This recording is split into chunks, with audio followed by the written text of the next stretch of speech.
The hour is 3 p.m., November 3rd. The regular scheduled meeting of the Fargo Planning Commission is called to order. I need a motion on the approval of the order of agenda. This is Scott. I so move. This is Melissa, and I'll second. I have a motion and a second. Any discussion on the agenda? Hearing none. This is a voice vote, so all in favor say aye. Aye. Aye. Opposed? Motion carries. The regular meeting of the October 6th minutes are in your packets. If you've had time to review them, I'll take a motion to accept them.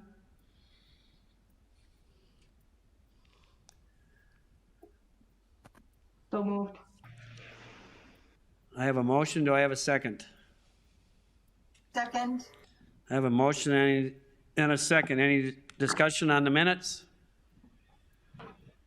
All in favor, please say aye. Aye. Aye.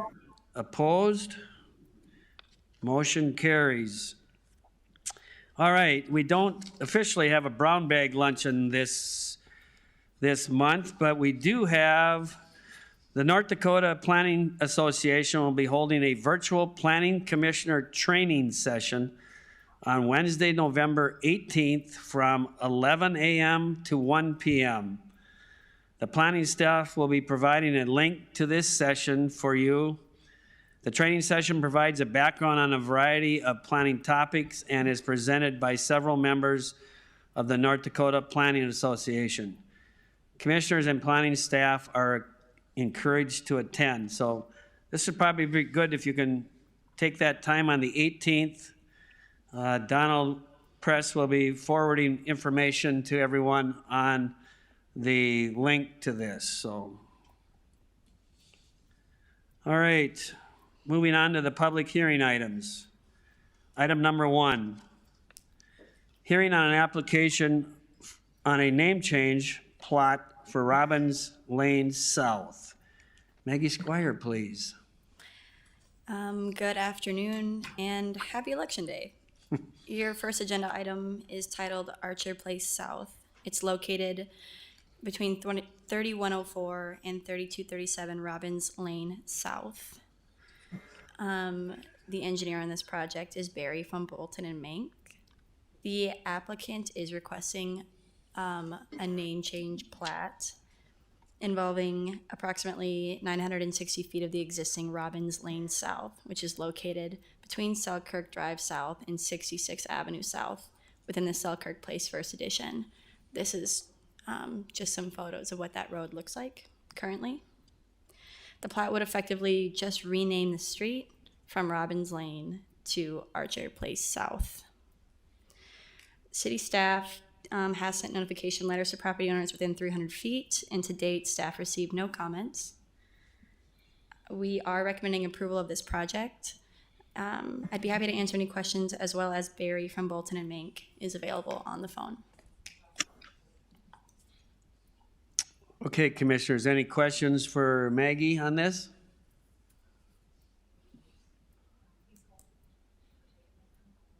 I invite the applicant to speak if anybody would, any questions for the applicant? Hearing no questions for the applicant, I open it for public comment. Anybody from the public wish to speak for or against this? Hearing none, I close the public comment. Any additional discussion, commissioners? Are we ready to act? This is Dawn. I'd like to make a motion to accept the findings and recommendation of staff and recommend approval of this recommend approval to the city commission. I have a motion. Do I have a second? This is Scott. I second the motion. I have a motion and a second. Any further discussion? Hearing none, roll call vote, please. Rosenberg, Aye. Tassa, Aye. Morgan, Aye. Stoffren, Aye. Schneider, Aye. Sobolik, Aye. Gunkelman. Aye, motion carries. Item 2A, a hearing on the application of a zoning change from PI Public Institutional to SR4. Maggie Squire again, please. Thank you. Agenda items 2A and 2B are titled Eagle Valley 4th Edition. The subject property is located at 7300 23rd Street South, and the owner and applicant is Eagle Ridge Development, represented today by John Eunice. The applicant is seeking city approval of a zoning map amendment as well as a major subdivision entitled Eagle Valley 4th Edition. The plat will create 24 lots for residential development. One lot will be zoned MR1, which is a multi-dwelling residential zoning district, and the remaining 28 lots will be zoned SR4, single-dwelling residential. The SR4 lots range in size from 5,700 square feet to 14,100 square feet. All lots meet the minimum required lot area of 3,600 square feet in the SR4 zoning district. Lot 1, Block 1 of the proposed plat will be zoned MR1 and is roughly 20 times larger than the minimum lot size requirement of 5,000 square feet. The proposed MR1 lot is large enough to support 37 dwelling units. All lots will be accessed by way of dedicated public streets. The west side of the development fronts the existing 23rd Street South, and the north side of the development fronts 73rd Avenue South. Griffin Drive South and 22nd Street South are dedicated streets that will run through the proposed subdivision. Planning staff received numerous emails from citizens in the Davies neighborhood who are in opposition of the requested zone change. Several of the emails list concerns over loss of green space, increase of traffic congestion, potential drainage issues, and a feeling of being misled in regard to the long-term use of the subject property. Copies of the letters of protest are included in this packet or were distributed by email to the commissioners as a laydown item. While there is significant neighborhood opposition to this proposal, staff finds that all criteria have been met and are recommending approval. I'd be happy to answer any questions you might have. Additionally, Dave Leaker, the executive director of the Fargo Parks District, and the applicant, John Eunice, are available for questions. All right, board, any questions for Maggie?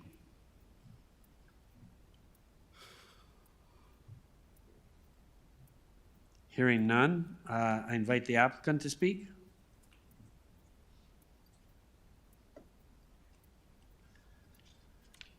Good afternoon, Commissioners. My name is Jim Bullis, and I'm here as the applicant in this particular request to the Planning Commission.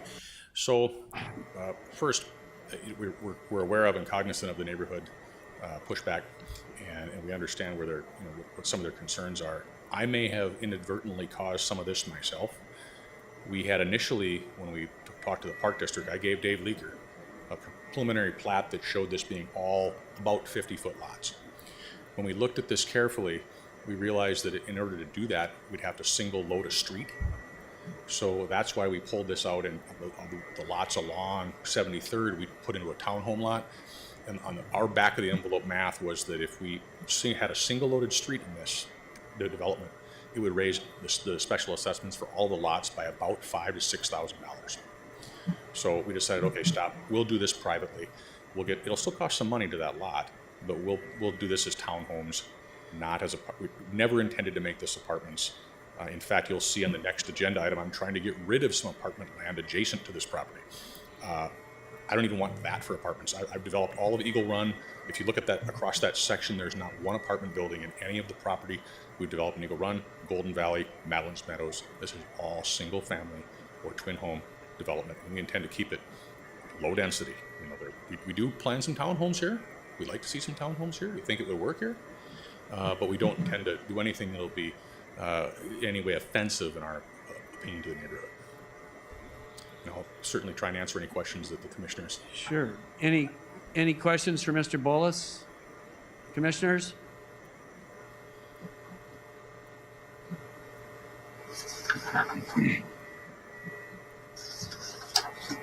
Anybody have any questions?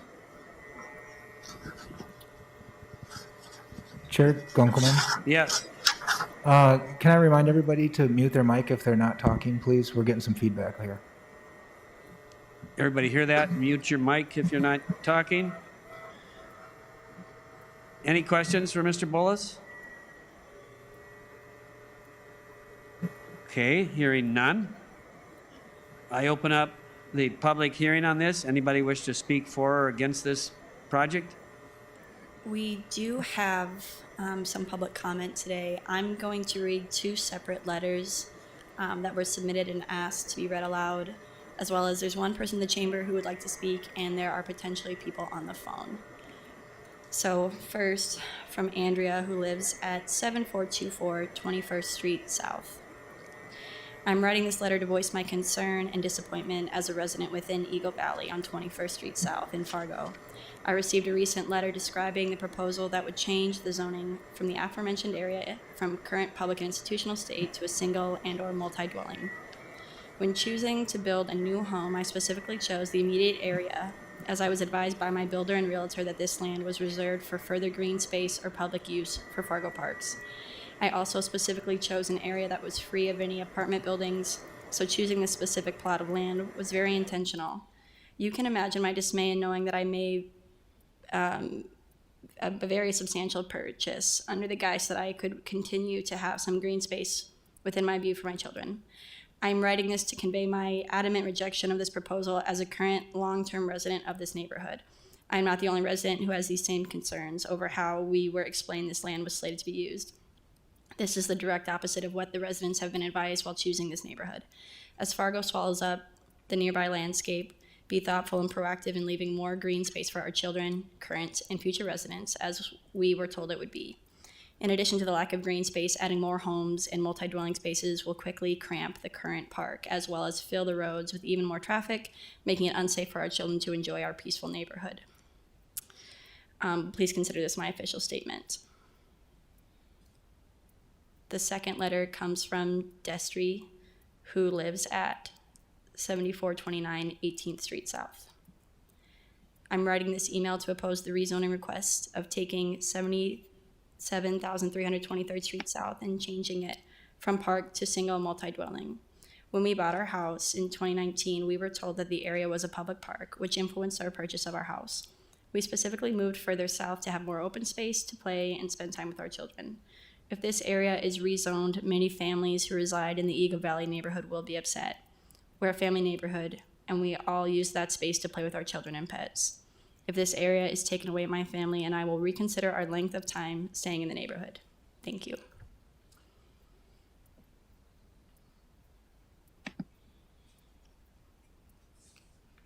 Anybody in the audience wish to speak for or against? Hello, my name is Chris Ford. I'm currently living with my daughter and son-in-law at 7329 21st Street South. I'm here on their behalf. They're dealing with the loss of an infant son a few days ago. And so, bear with me. I found out about the changes and was a little bit shocked in the discussions that my daughter and son-in-law had with me as they planned the purchase of their first home. They were told in no uncertain terms that this space behind them was a park. It's owned by the Park District. Could possibly have some hockey rinks or something like that put up there. If that didn't go through, most likely the land would be held onto for public or institutional expansion of either high school property for if that was going to expand in the future, or some park purpose. One of the neighbors that I spoke with said that he had talked with the Park District and they said they had no plans to sell the property, and ice arena idea had gone by the wayside, but they may put in some what they call it, water, it sounded like a fountain or some sort of water items, but there was no real intent to do much of anything with the property. It may just sit dormant. And, you know, everyone was fine with that. I had a little bit of a time crunch to get things put together, and in your packet you'll see a petition with the letter that I drafted to the commission that has 47 signatures on it from residents in the neighborhood. Of those 47, the 10 homes on 21st Street to a man all said, we were told the same thing. This was not going to be developed, and that's why we paid extra money for these lots along this strip. It seems like a very deceitful practice at best to promise space that's not going to be developed forever, and in less than 60 days after the last house along that strip is built, this is suddenly sold back to a developer to turn this into not having green space. I'm very concerned about any potential MR zoning, because we all know, as good as intentions might be, once a zoning item happens, if a plan falls through, if a project doesn't go through, there is no guarantee that this couldn't be turned into apartments. And quite frankly, any of the residents, if you ask them, a 7-plex townhome is an apartment building. It may not be a great big apartment building, but it's still rental housing. It still brings in a transient population to your neighborhood, people coming and going, not able to develop those lifelong friendships that you want. And even though my daughter and son-in-law have only been in the neighborhood a very short time, they have met the other homeowners in the neighborhood, and the other homeowners in the neighborhood found out about their circumstance and have reached out to them. They've been kind enough to bring in some meals, some books, come over for meetings and things. It's truly what they signed up for, was a neighborhood, a community, not a rental area where people are coming and going and you don't get to meet your neighbors. The one main thing out of all of this is if development is approved, the people that I talked with, I was only able to get 47 signatures in the day and a half that I had to go around to get signatures, and that's only because I was only able to see 47 people. Everybody else was working for a living and not home, and so I didn't get their signatures, but I didn't have a single person that said this was a good idea. As I said, best of intentions go through, or can fall through, and if this is rezoned to multi-dwelling residential, there's no guarantee on anything. Somebody can come in there and put in an apartment building that can hold, 25, 30 people, whatever it is. I mean, technically I think it's like 36 or something like that, but that may not be able to work with the setbacks and whatever. As it's designed right now, there could be 4 7-plexes that would go in there. That's 28 families that would be in there.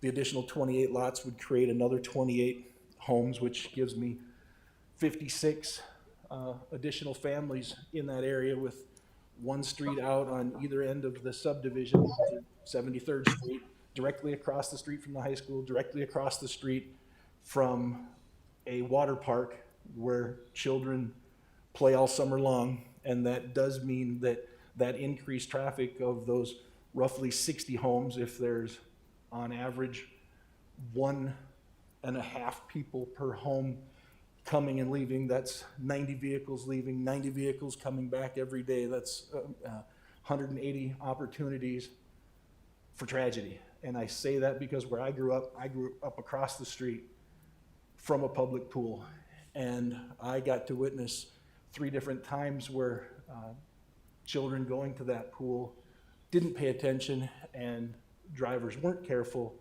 and I got to attend one funeral for that. I hope no one ever has to do that.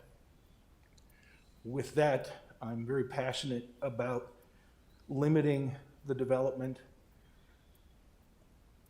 If it can't be all green space, perhaps the lot that is close to 73rd Street could remain some green space, some potential expansion for the high school.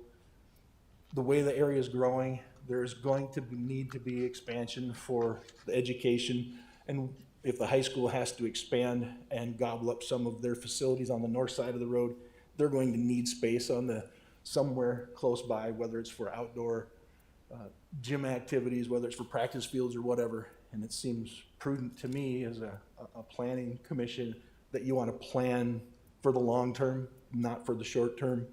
And I've never heard any community anywhere that says, oh my goodness, we have too much green space.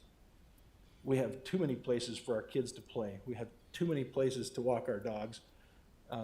It doesn't happen. And so with all of the land that's available immediately south and west of the subject property in this case, I can't for the life of me see why there's a need to develop that space. I'm a little confused as to how the developer was able to buy it back without it going out for bids. I understand there was some contract that had a first right of refusal in it. Totally fine with a first right of refusal, but anytime I've dealt with that, it goes out for bids and you find the highest bidder and same terms, same amount, someone can do that. And I can't find anywhere in the statute that allows for that, but that's a separate issue.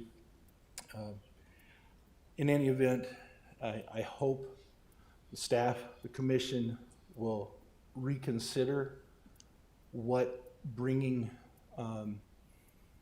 rental property into the area would mean.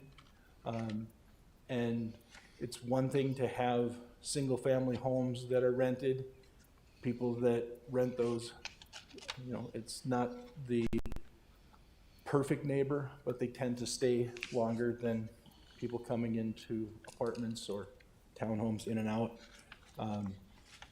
As I said, to a homeowner, to a renter even the renters I spoke to said, no, we rented this place because there is all this space. And that one little park that's there, if I get another almost 60 families in there and I'm trying to use that facility with that additional population in there, particularly in the times we live in right now, there's no way I could possibly social distance even in a park that size with that many people. So with that, I'll leave it to you to think very long and hard on this as a planning commission, if this is really a good plan to just develop every square inch of space and not consider maintaining that zoning so that there is the potential to expand the high school property when they need it. There is a chance that it could remain park for all of the residents of the area, current and future, to enjoy. Thank you for your time. Okay. I appreciate it. Thank you. Any other buddy from the public wish to, you got 2 phone calls, okay? We do have people on the phone, and then just one more time, if you are on PEXEP, can you mute your mic, please? Thanks. There we go.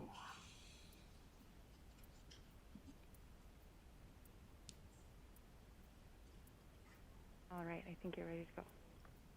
Okay. We're good. Okay. Yes, go ahead. Yes, my name is Sergio Benitez, and I am actually the first member that the gentleman on the platform actually spoke to.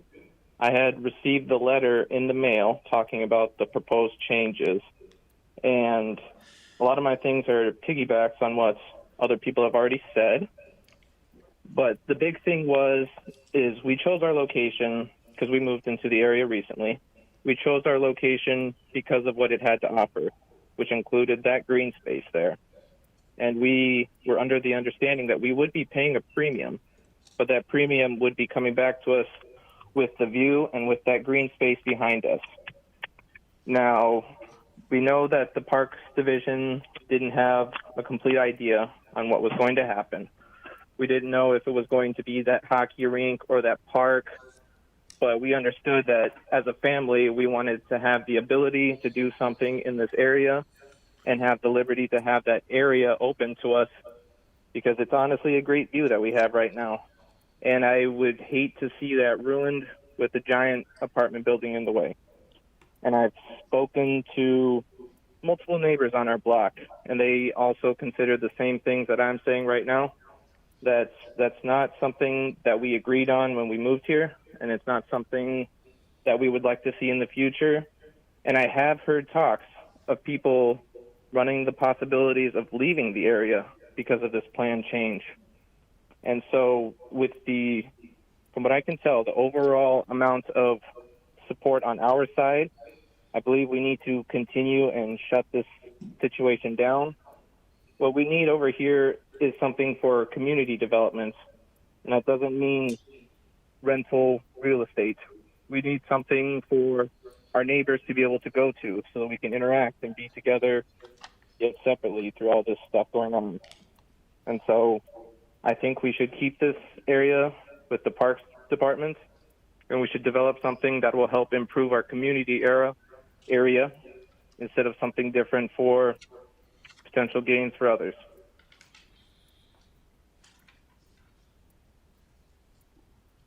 Thank you, Sergio.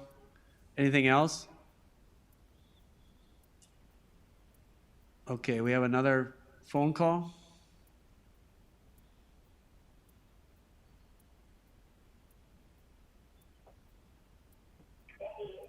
Hello.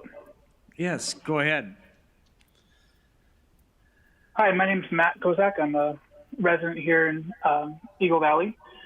My family and I moved in here a little over 2 years ago.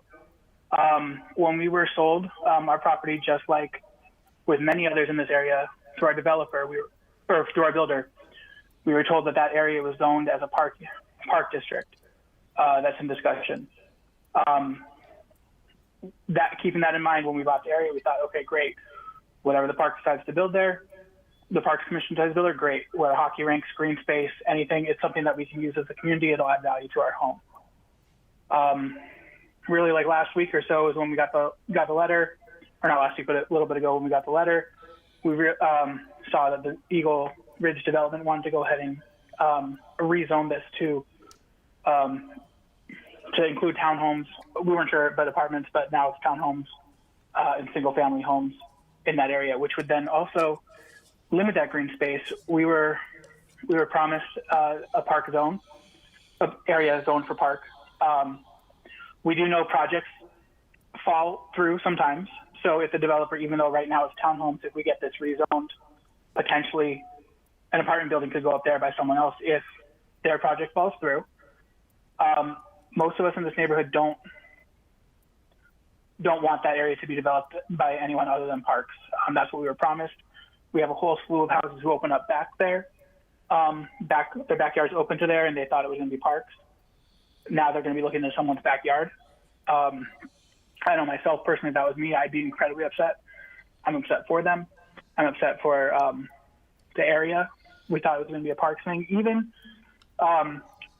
the marketing director from Eagle Ridge Development penned an article in 2018 or 2019 on the Home Builders Association, talking about how important when you look for your home, the zoning is. I mean, she agreed with us too. Like, she works for them, and she agrees that looking at the zoning when you buy a lot is very important. Even if it was a hockey rink, if it was some kind of parks thing, most of us would be okay, because that's what we thought it'd be something for our families, not for development for homes. With the development of homes comes more traffic with rentals in the area. More traffic that's not really, more people that are not really bound to the community, as most people who rent don't really get involved or care as much in the community as we have here who own. We've tried to build a tighter knit community, kind of knowing faces and seeing people, and with how rentals are, that turnover happens all the time. We'd really like to see it stay zoned for park. then I had there's a letter from one of my other neighbors. She wasn't able to get it into Maggie, but she asked me to read it. Her name is sorry, one second here. Her name is Kara Keller, and then this is her words here.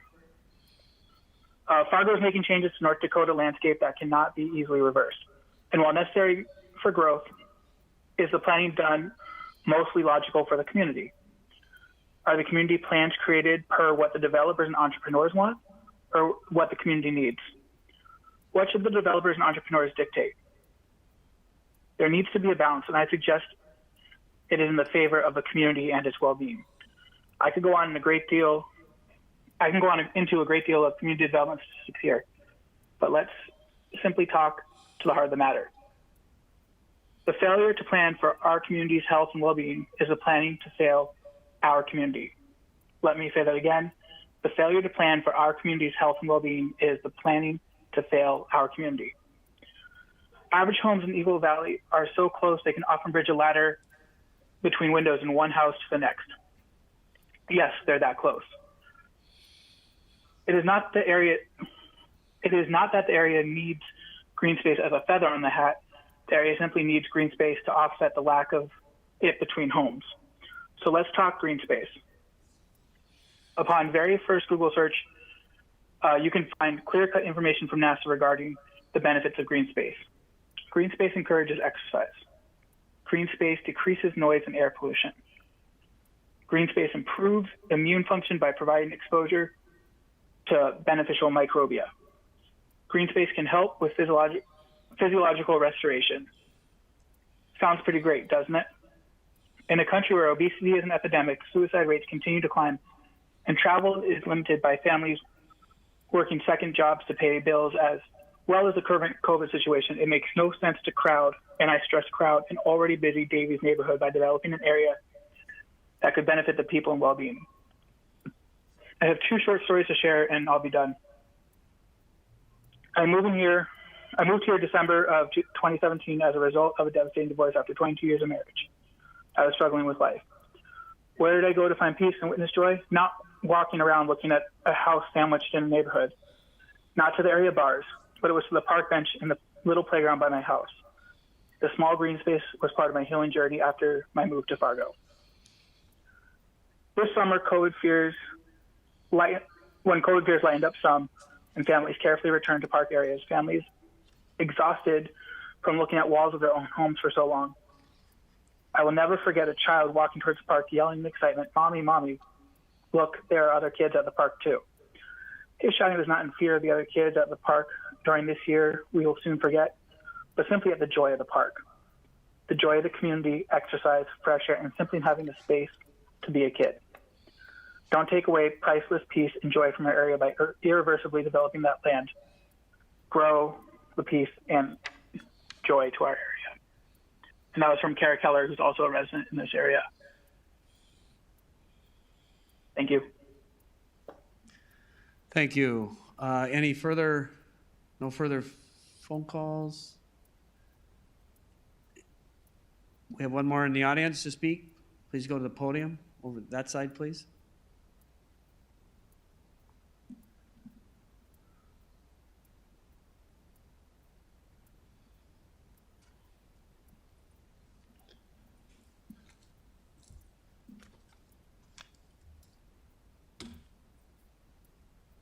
Is it fine if I? Yes, yes. Thank you. My name is Eric Escarman. I live on 7404 21st Street South, Fargo. I believe that was my neighbor over the phone. I will make my statements brief. We were given notice and an opportunity to be heard. The confusion and I suppose the interest in rezoning the Public Institute to SR4, single dwelling residential, and MR1, multi-dwelling residential, and the boundaries proposed close to Eagle Valley 4th Edition, which is essentially right across the street from my house. Same with my neighbors, of course, since they're right next door. was a bit of a shock. We had purchased the house before they had. We specifically chose that lot because of its location and also its appearance. And I don't mean the property itself, but the surrounding area. Now, the property across the street is public land, it's park. In fact, there's a jungle gym, there's a small pond, and there are geese there right now. They're breeding. They are traversing through our wetlands from what seems to be a migratory pattern. There's also ducks, lots of ducks, and lots of frogs that end up in my window wells. What I also know of the neighborhood as well is all of the families that have coordinated together. We're essentially almost like a family in and of ourselves. My next door neighbor, the one across, and the children are approximately about the same age. And so with no fencing, there has been a lot of interaction, a lot of trust, particularly during these times. We've noticed that because of their ability to be careful with their children, we ourselves, particularly those who are immunocompromised, have to be more incredibly careful. And so our children play together. They play together all the time, this entire summer. And the tail end of this past semester has been fruitful, and we haven't seen much social damage. Of course, now with school coming back into fold and reports of Bennett having positive tests, obviously we're concerned. Some of us keep our children. I keep my children at home.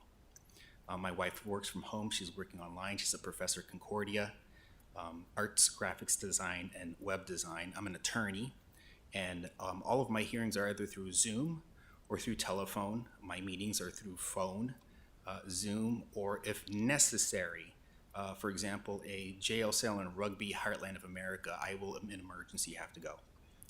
That being said, I agree with the comments earlier. This is a family dwelling environment. These notifications of establishing a multi-dwelling residential in the boundaries of a single-family dwelling, it causes concerns. And I believe that I am not alone, and that the neighborhood, as any good family, would come together and support ourselves, as we have in the past. And they oppose it, I oppose it, and we would agree that we would petition to the Fargo Planning Commission that they deny the zoning change from public institutional to SR4 single dwelling residential and MR1 multi-dwelling residential. When we purchased this land, just to recap, we were under the impression that these were all going to be single-family dwellings, families everywhere. And we particularly chose this piece because that's what we had seen. This is what we relied on. This is what we were sold by our developers, by our real estate agents. And I think I don't speak alone, and I believe that other family members have the same position. It's one of the reasons why I think there's such a close knit. I don't want to speak ill of multi-dwelling residential properties, but in my experience of renting an apartment, I'm never there for very long. It's usually for a period until I can gather some money and buy a house, or at least from the experience of others, moving to a better apartment, a cheaper apartment, a bigger apartment, a better apartment. And in the interim, generally, if we do have children, I've seen children come in and out, families come in and out. The families I see there, I hope would be there for a very long time. We are also half a block away from the neighborhood high school, Davies High. Now I've already donated in the sport athletics program to advertise my company there, but more importantly, I support the high school because that's going to be my children's high school, my neighbor's high school, my neighbor's neighbor's high school for their children. And oddly enough, they're all pretty much about the same age. I have a 6-year-old and a 2-year-old, and I know there are about between the ages of that same age and about close to under teenage age children in the area, lots of them. I should know, my daughter comes home with a bunch of them all the time, and then I run out of food. That being said, the multi-dwelling residential petition doesn't make sense here. It has no bearing in terms of what the commission should validate in terms of being something that would fit in the plan. What we see is single dwelling residential plots, one after another. Yes, they look very similar, but everybody has their own design. I know my wife was very particular about the way she wanted to design her home, with a 1 foot over cantilever so that we can have 2 sinks in the bathroom for us rather than just having to share one. That being said, there's a lot of family planning. It's not just purchasing this property and having children and growing old. This is a neighborhood. This is a family in and of itself. And I'm not sure whether the petition has been handed to the commission yet, but I'm not saying that I'm alone. I know I'm not alone. The petition in and of itself has memorialized the fact that there are a lot of us in the same spot. It's been brought up, yes. So I'm not sure if it's been admitted to the commission. Yes. Okay. So the names are numerous. I've signed it, my wife has signed it. I've seen multiple signatures from multiple families that we know of in the neighborhood. We're not alone. And as we know today, when people get together, things happen politically, particularly in numbers. So I would hope that the commission would understand that I'm not alone. The speaker before me is not alone. Not only it's our family, it's our extensive families. My mom, who lives in San Francisco, California, has come and visited. Beautiful property, she says, because she lives in a tiny little $2 million house because it's in San Francisco. And that being said, it's generational. What we plan today will set forth how things proceed forward into the future. And I don't think multi-dwelling residential properties are part of what was perspective of what we have before us. Gotcha. Thank you. Thank you. Anybody else from the public wish? Mr. Bullis.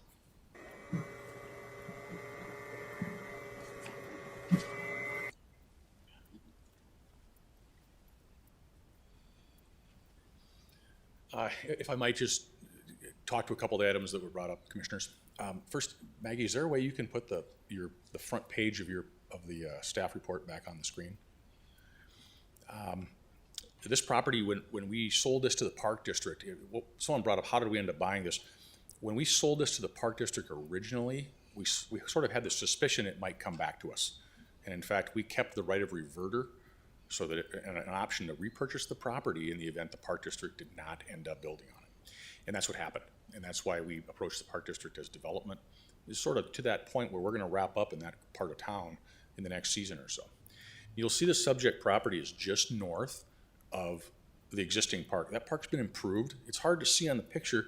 All the landscaping's in, the trees are in, the improvements are in, the trails are in, the pond's done. And if you look at we're talking about green space here. It's hard to maybe see on the picture, but that's been a spoil pile for a number of years. That's where we've left all the excess fill material from the construction activity in that area. So I don't think it isn't like we're tearing up Lindenwood Park here to put in houses. This is undeveloped property. This is not developed as a park currently. The other thing I wanted to point out is as you look at that map, take a look at how much green space is already there. We've provided an entire trail system that goes to the east of that property. It's part of the BNF, the Burlington Northern Trail System that goes between Eagle Valley and Eagle Point. We continued that park because we think it's important to have connectivity. It goes up to the pond up in Crofton Coves. There's another pond just north of Bison Meadows. We have the entire school and all of their green space adjacent to this property as well. This probably has more green space than anywhere else in town. There's certainly no shortage of areas for people to enjoy if it's a green space issue. So again, we're not trying to offend anybody here. We didn't want to, we don't intend to build an apartment building there. That's not our goal at all. We simply put that lot there to try and keep the costs down for everybody. We've been doing this a long time in Fargo, and I think when we tell the board we're not going to build an apartment, I'd hope that everyone understands we're going to be back in front of you for a lot of years, and that we are trying to maintain that goodwill. And I'll certainly try and answer any questions the commissioners may have. Any other questions, commissioners, for Mr. Bullis, by chance? Anybody? Mr. Bullis, this is Scott Stoff, and my question is, in the neighborhoods where the petitioners are all residing, who developed that land? Was that also Eagle Ridge? It certainly was. And all of them, multiple people stated that they were told by the developer that this was going to be green space. No, How did they get that impression so wrong if it wasn't what was told to them? You know, I can't speak to how they were told that this was green space, because I know my office didn't do it. Because as I indicated before, we maintained a right of reverter because we suspected this was coming back to us.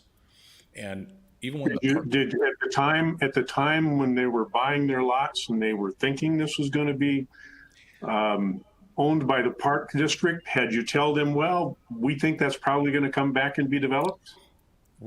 When we sell, we typically don't sell lots to the end user. We'll sell lots to Jordahl Custom Homes, to Thompson Homes, to builders who then in turn talk to the homeowners. We don't typically have any. In fact, I think in the entire time I've been developing lots in town, I bet I haven't sold 5 lots to an individual. So we're selling them to. Okay, so it was the builders that bought lots from you to develop that then told these homeowners, look over here, that's going to be green space. You know, and I have no idea what they were told. I mean, I don't want to try and put words in their mouth. What I can tell you is that from the petition that was included in the material, about 1/3 of those lots are owned by Meridian Property Management. Those homes are all owned by Rob Jordahl. And there's already a rental component here in this neighborhood. Rob knew what our plans were. In fact, chances are he'll end up building a number of these homes if we're successful here today.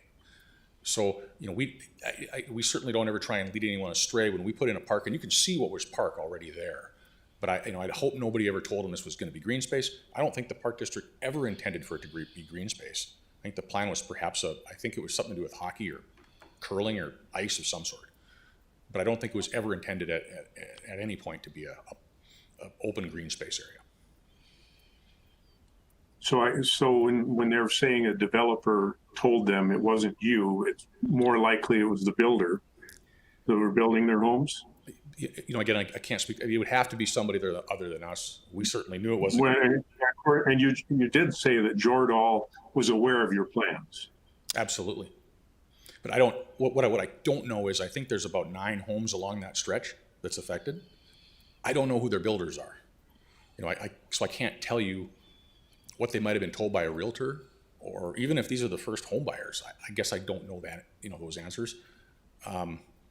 You know, what I can tell you is we're certainly not, we're not trying to change up our plans. We sold this to the park district because they thought they had a specific need for it that didn't materialize.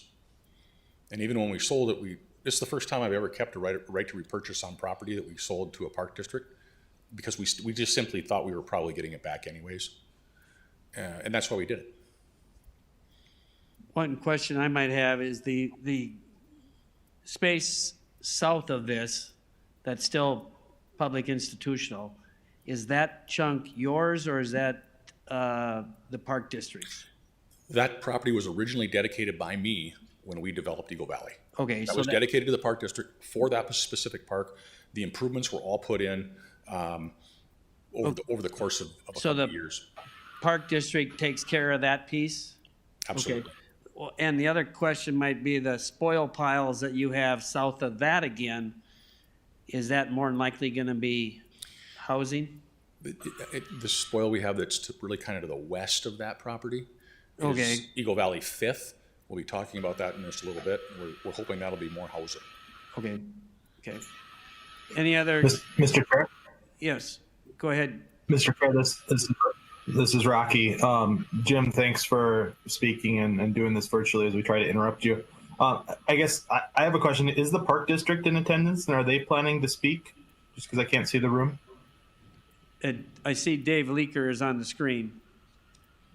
Yeah, Dave Leaker's here. If you have any questions, or I can kind of give you a brief background, but Mr. Bullis has done a nice job of kind of walking us through, when the park district did purchase this property, Our intentions for this 8 acres was always for either a 2-sheet indoor ice facility, or in the case that the Fargo School District has some property just to the north of the 4 softball diamonds across the street as an elementary school.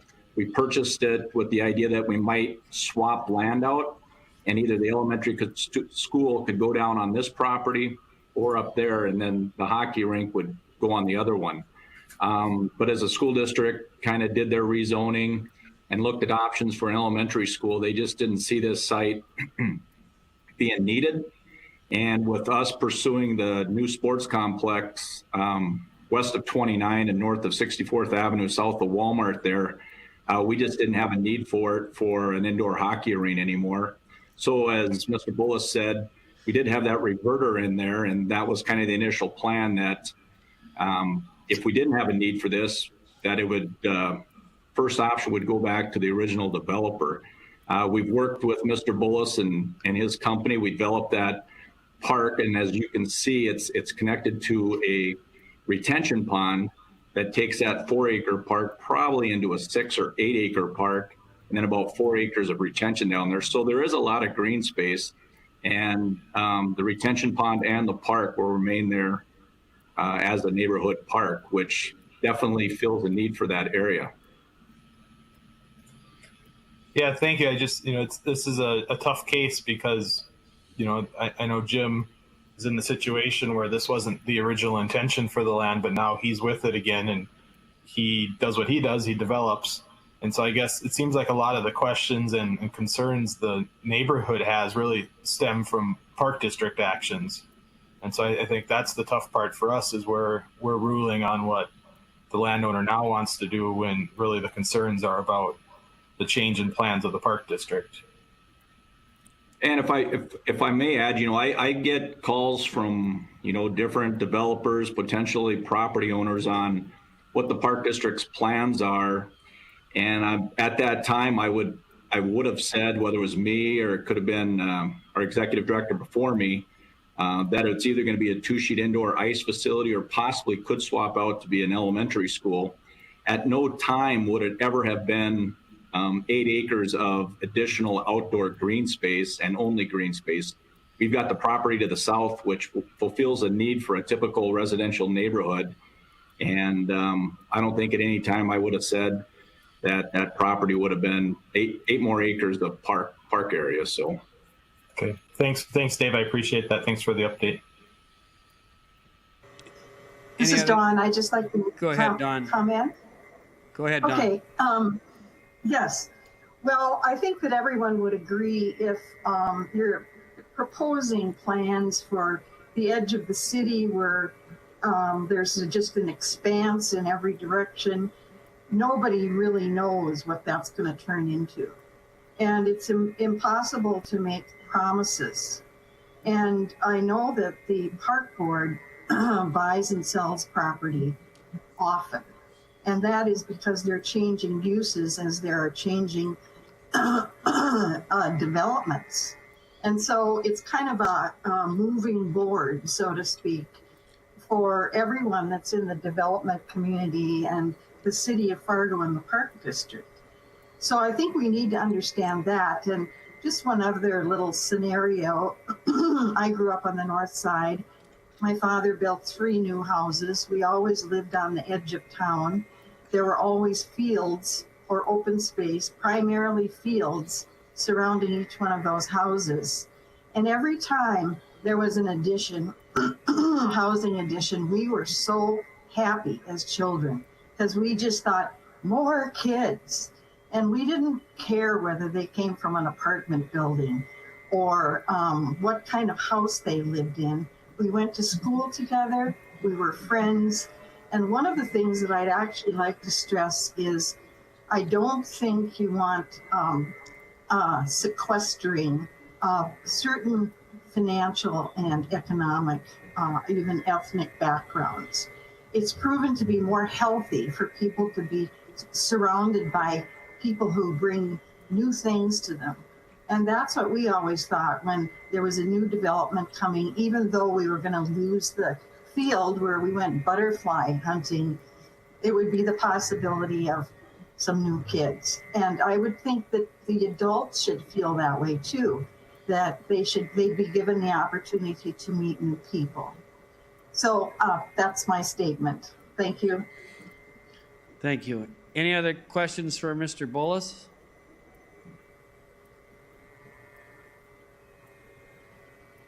Okay, I will close the public hearing.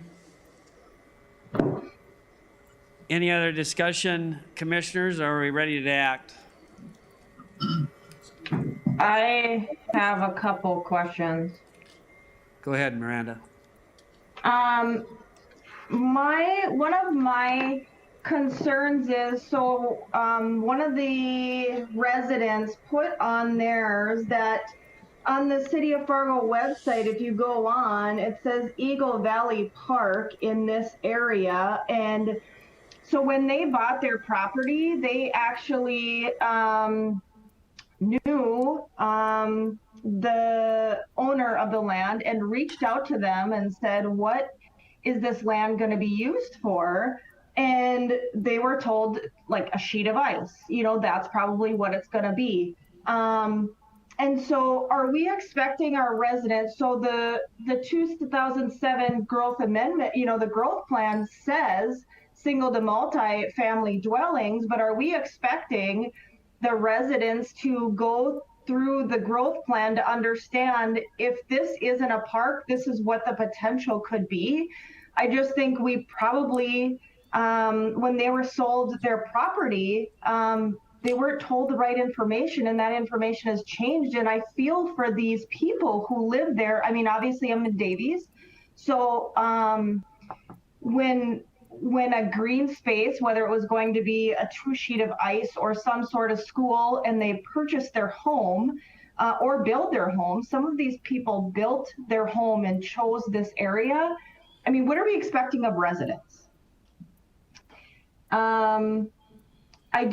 John had a meeting yesterday with the residents, and I was in the meeting and listened to the neighborhood comments, as well as, up to, it looks like, the neighborhood does not want apartment buildings. If it's approved, there could be up to 35, 36. Like they said, if this development doesn't go through and it's sold as the current, if we approve this, they're willing to work with John. They would really like to see single family dwellings, and would really like some time to work with the developer to maybe come with another solution. I know that's probably not the solution that they want, as they want these townhomes. And I talked to John a little bit today on the problem is the double fronting lots. And I believe, if I'm understanding double fronting lots, that we have quite a few double fronting lots in this neighborhood. And it wouldn't be a big change to have single family dwellings just in this fourth edition and take out the townhomes. So it's not that they're not willing to compromise, but this has been a lot of change. So they just got the announcement, or, the letter in the mail. They tried to get the neighborhood together. So I appreciate John taking the time to hear the neighborhood. And then also I have one question. So based on the number of signatures received, if this gets passed today, based on how many signatures has been received, if this goes to city commission, does this need a super majority vote? So I haven't pulled the properties on a map yet, but there is a percentage that would be required of homeowners within 300 feet. Donald can elaborate on that if you'd like. Yes, Commissioner Tassa, Donald Kress here from the Planning Department. So that petition process, which, if it is successful, requires at the City Commission a supermajority, that is 4 of the 5 commissioners, to approve it rather than just 3, as you noted. This petition was just submitted to us. We have not evaluated it. We don't do that at the Planning Commission level. But what our usual practice is I believe it's Mr. Ford who created the petition, We will work with Mr. Ford to explain how that's calculated. We'll actually basically do some calculations for him in a mailing list, and he can verify that what signatures are already there or how many more he would need to get to that. You have to have 20% of the surrounding area. We'll talk with Maggie, we'll talk to you. But we can take them through that process. We basically just help it out and lay it all out for them so they understand how to do that. With that, we hadn't had a chance to do that with Mr. Ford's petition before today, so Maggie's correct. We'll go forward and work with Mr. Ford.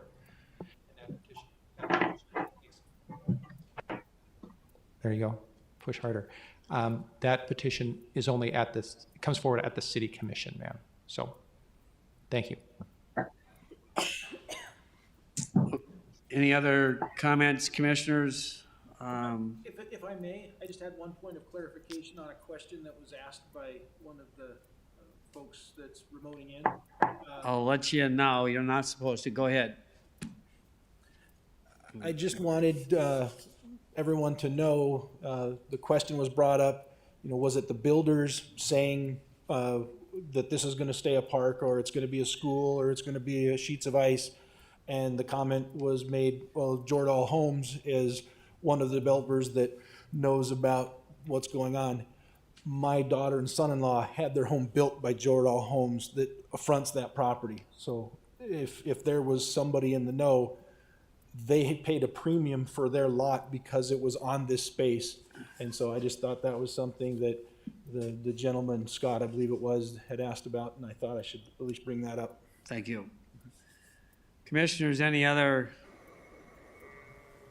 This is Dawn. point for discussion? Yes, Dawn. I'd just like to say that this is something that, an issue that is commonly brought before the Planning Commission. Every other meeting, we have someone coming forward with saying, I don't want this development to take place. I don't want apartments near me. But the only thing that can control that going forward is if you actually own the property yourself. It's been known in the past that people who don't want to see a property, a view, hillsides, bluffs, if they don't want to see that change, what they do is they go together and they purchase the property. They can supposedly protect it in that way, but there are difficulties there too. So inevitably, what's happening is there always is going to be change and people are always going to be opposed to it. But you can't hang on to a view. And if sprawl in South Fargo continues, these cases are going to come before us again and again. Mr. Chairman? Yes, Melissa.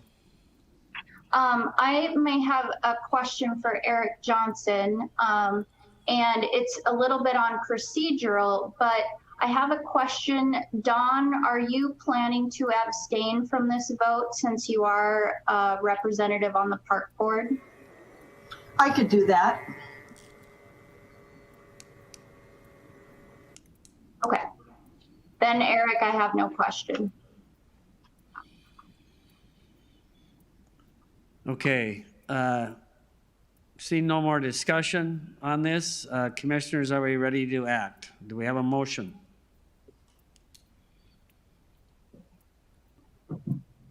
I would like to propose a motion to continue it until next month to give the meeting with the residents and John Eunice happened last night at 4 p.m.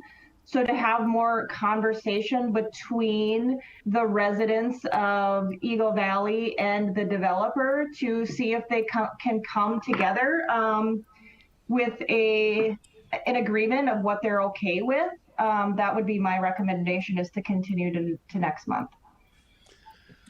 We have a motion to continue this to the next, and that's time certain. The next meeting would be in December. Is there a second? This is Scott. I'll second that. We have a motion and a second to continue this to the December meeting. Any discussion? Commissioner Gunkelman, that meeting is December 1st. December 1st, okay. Time certain, December 1st. Okay. Hearing no discussion, roll call vote, please. Schneider, Aye. Foltz, Holt, Jennifer. Aye. Sobolik, Aye. Stoffren, Aye. Rosenberg, Aye. Tassa, Aye. Gunkelman. Aye, motion carries. The item will be continued to the December 1st meeting, and I would encourage John and Mr. Bolus to put something together with the neighborhood then. See you back here. Okay. Time out. It's 4 o'clock. We'll take a 5-minute recess.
we'll get this thing back on track again.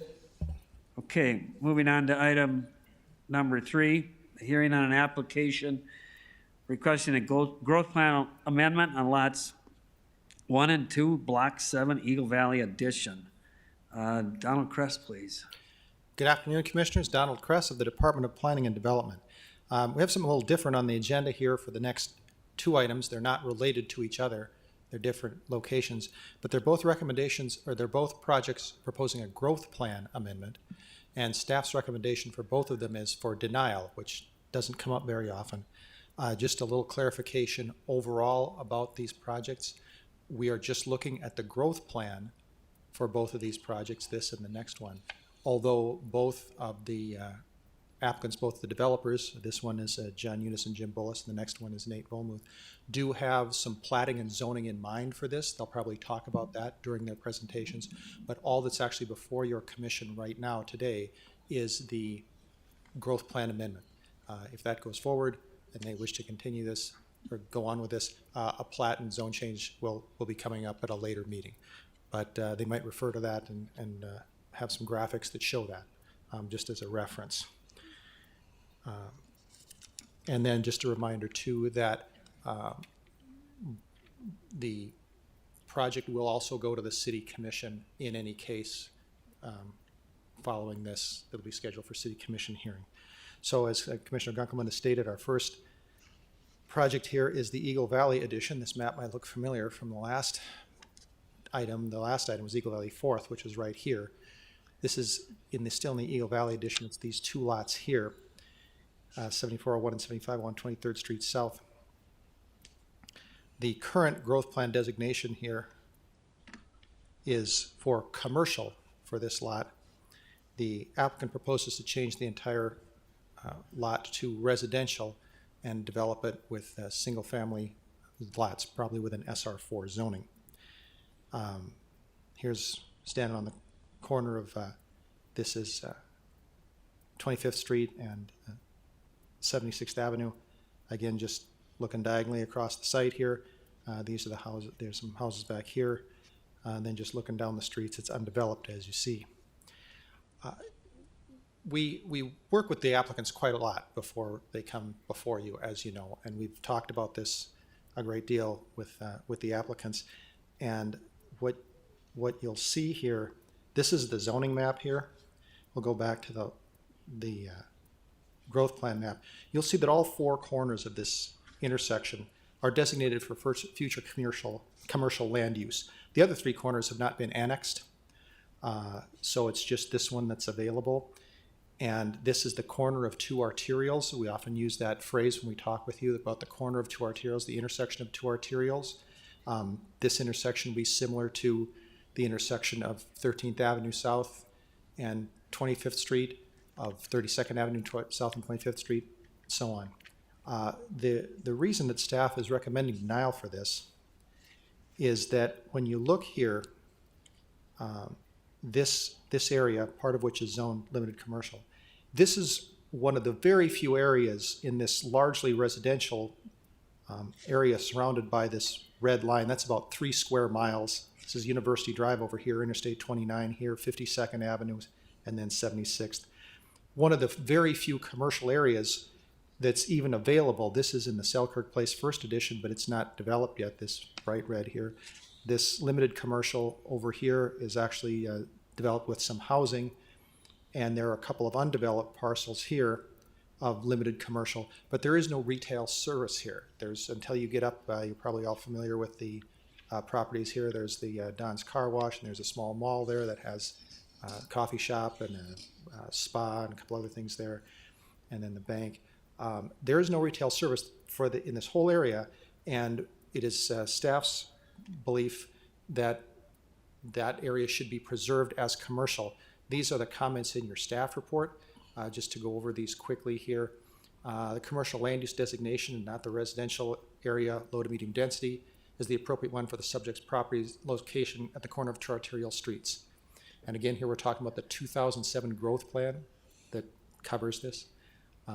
Commercial designated areas are intended to provide convenient service. As stated, the subject property is the only currently developable commercial area on that corner and then also in that 3 square mile surrounding area. Retaining the commercial land use is essential for providing an area of services, as we discussed, that's walkable rather than or bikeable rather than a 2 or more mile car trip away. And then just a general comment that the growth plan is a long-term view with a 20 to 50-year development horizon. Modifications of the growth plan that chip away at the plan, that is to propose to eliminate an area without moving it somewhere else or accounting for it somewhere else, eventually defeat the purpose and effectiveness of the growth plan, because that's supposed to be a long-term, large view situation or perspective. And these are our major points here, that it is, again, to reiterate, one of the very few commercially designated areas that's still available for development. It is the corner of 2 arterials, and we've often talked in our meetings here that single-family development along arterials, especially on the intersection of 2 major arterials, is not the appropriate development for that area. I believe you're familiar with that discussion.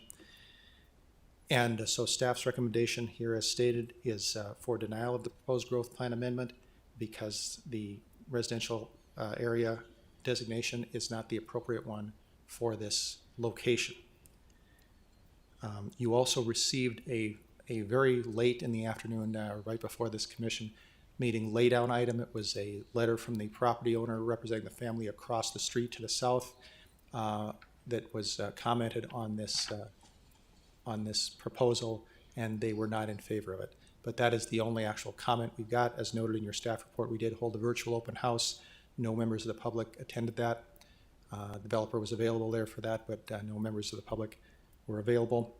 So again, this would be staff's recommendation, and I believe Mr. Bullis and Mr. Yunus have a presentation too. So gentlemen, if you need any of these slides, just let me know. But that concludes staff's presentation. Thank you, commissioners. All right, commissioners, any questions for Donald?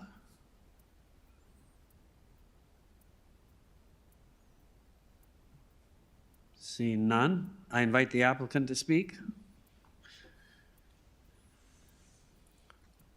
Jim, which map do you want up here?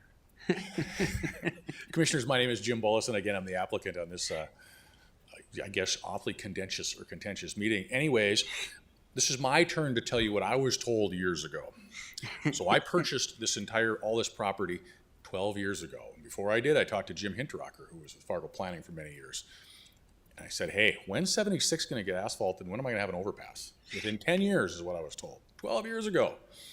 And it's not me, but it's the city who has changed their plans. Now 64th is getting the overpass, not 76th. The best information I've been able to gather from the city is it's probably 10 years off again until we'll see an overpass on 76th. It is not anybody's agenda to construct, as far as I'm able to determine. So while this may be true that sometime in some much later date that commercial may one day develop there, it's not going to develop without people, because you can't sell hats unless you've got heads. And my role here is to bring the heads. We can sell this property as residential, low density residential, not apartments. I want to go low density for the neighbors. So, but the commercial will die on the vine. I've been paying specials on this property for 12 years, and I'm looking at least 10 more. This isn't economically feasible to continue when we were led to believe we'd have an interchange by now, which might have made commercial work in this corner. But in this instance, it's the city who's changed their mind. 64th got the overpass. I also want to point out that we've got the rights to purchase property much closer to the interstate.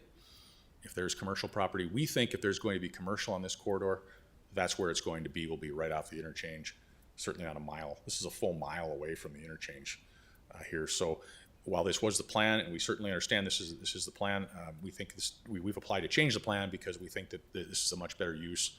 You've heard the neighbors the last time around.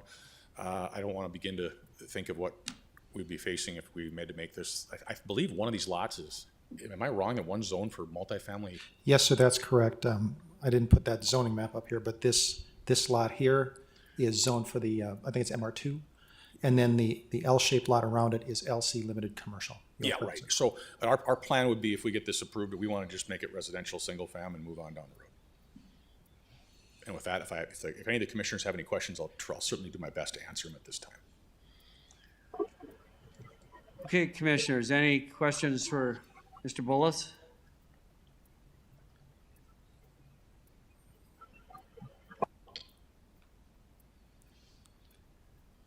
All right, hearing none. I've got a question just to clarify for some people that we talked about in we have an agenda review meeting before this, a couple of us with Donald. If this became commercial property, access to it being it's limited, what would the access to this property? Commissioners, I believe that you would take, if you can see Brian, can we see the map here again, please? That being an arterial, this would be, the face along the arterial. The access to the commercial property would be either from 74th or 23rd. That is, you wouldn't take it straight off of 76th or 25th. A similar situation to this is on the northwest corner of 52nd Avenue, just west of the interstate. That is the Fitzsimmons addition. That's where the Aldi, and there's a new Holiday going in there. You can't take access off 52nd. There's a right of way in there, so it's not the perfect example. But you can't take access there. You have to go around the corner to do it. A couple other things on the corner of two arterials. Commissioner, if I just, Brenda, is that accurate to say that there? Just referring to our city attorney here. Our city engineer, sorry. Geez, I got promoted. Got promoted. No, full access would be at the avenue, the street, the avenue. And then what we would allow though is as that gets expanded, there'd maybe be allowed a right in, right out is what you'll sometimes see a little bit closer. We've allowed some of those when we can control that it remains that right in, right out. Okay, I just wanted everybody to know what their access would be to this if it was commercial. Yeah, so they'd have to take, if this, they'd have to take it here. And then we have, our land development code has minimum distance back from intersections, or so that they just follow that code at the time of site plan development or site plan review. All right. Commissioners, I'll open it up to the public. Anybody from the public wish to speak for or against this project?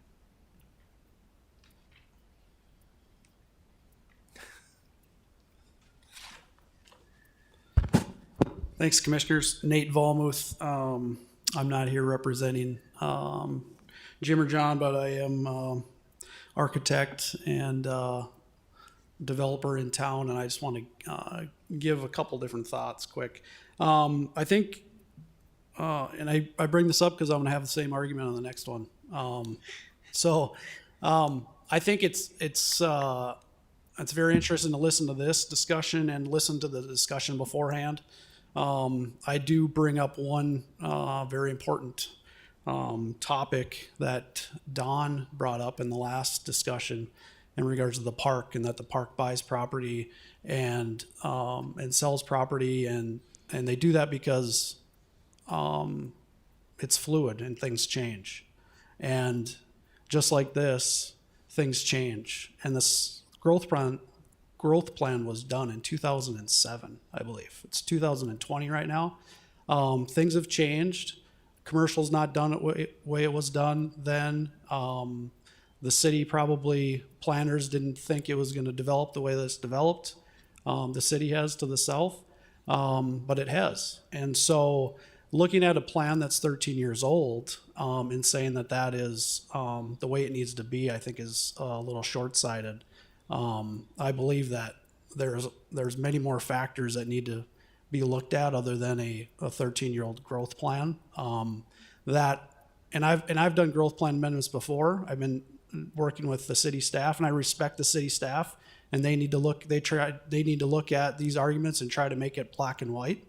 And they unfortunately aren't black and white decisions.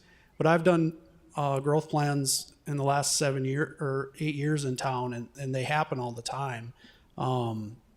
So I think, to have the bold statement of saying that all arterial roads should have commercial on it, is you're going to have a lot of arterial roads in town that aren't going to be built, and specials being paid on them they all have to be around commercial uses.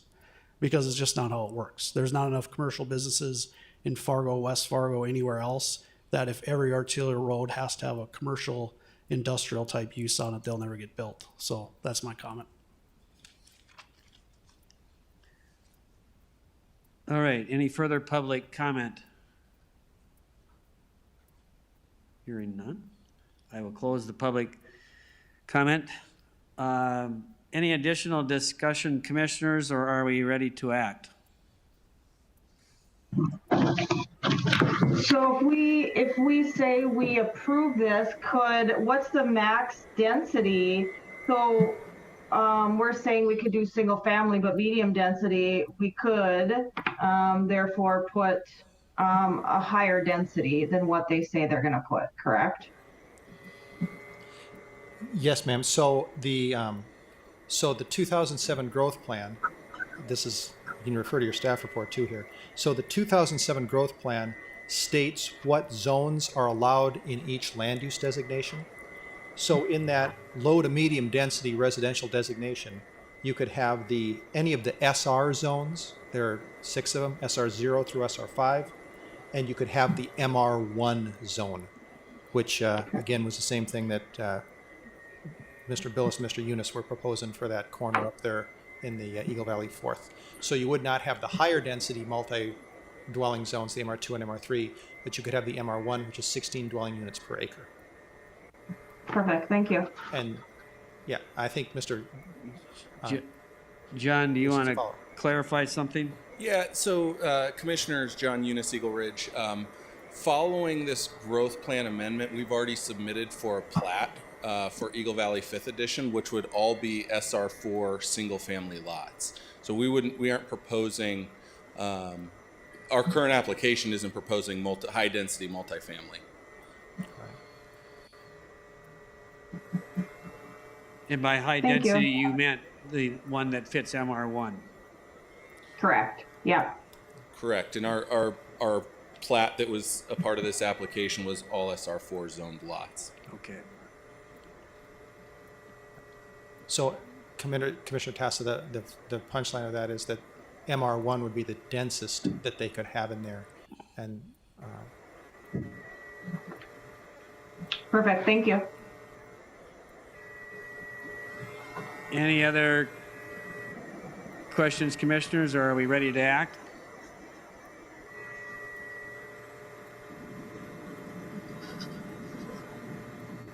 Do I have a motion?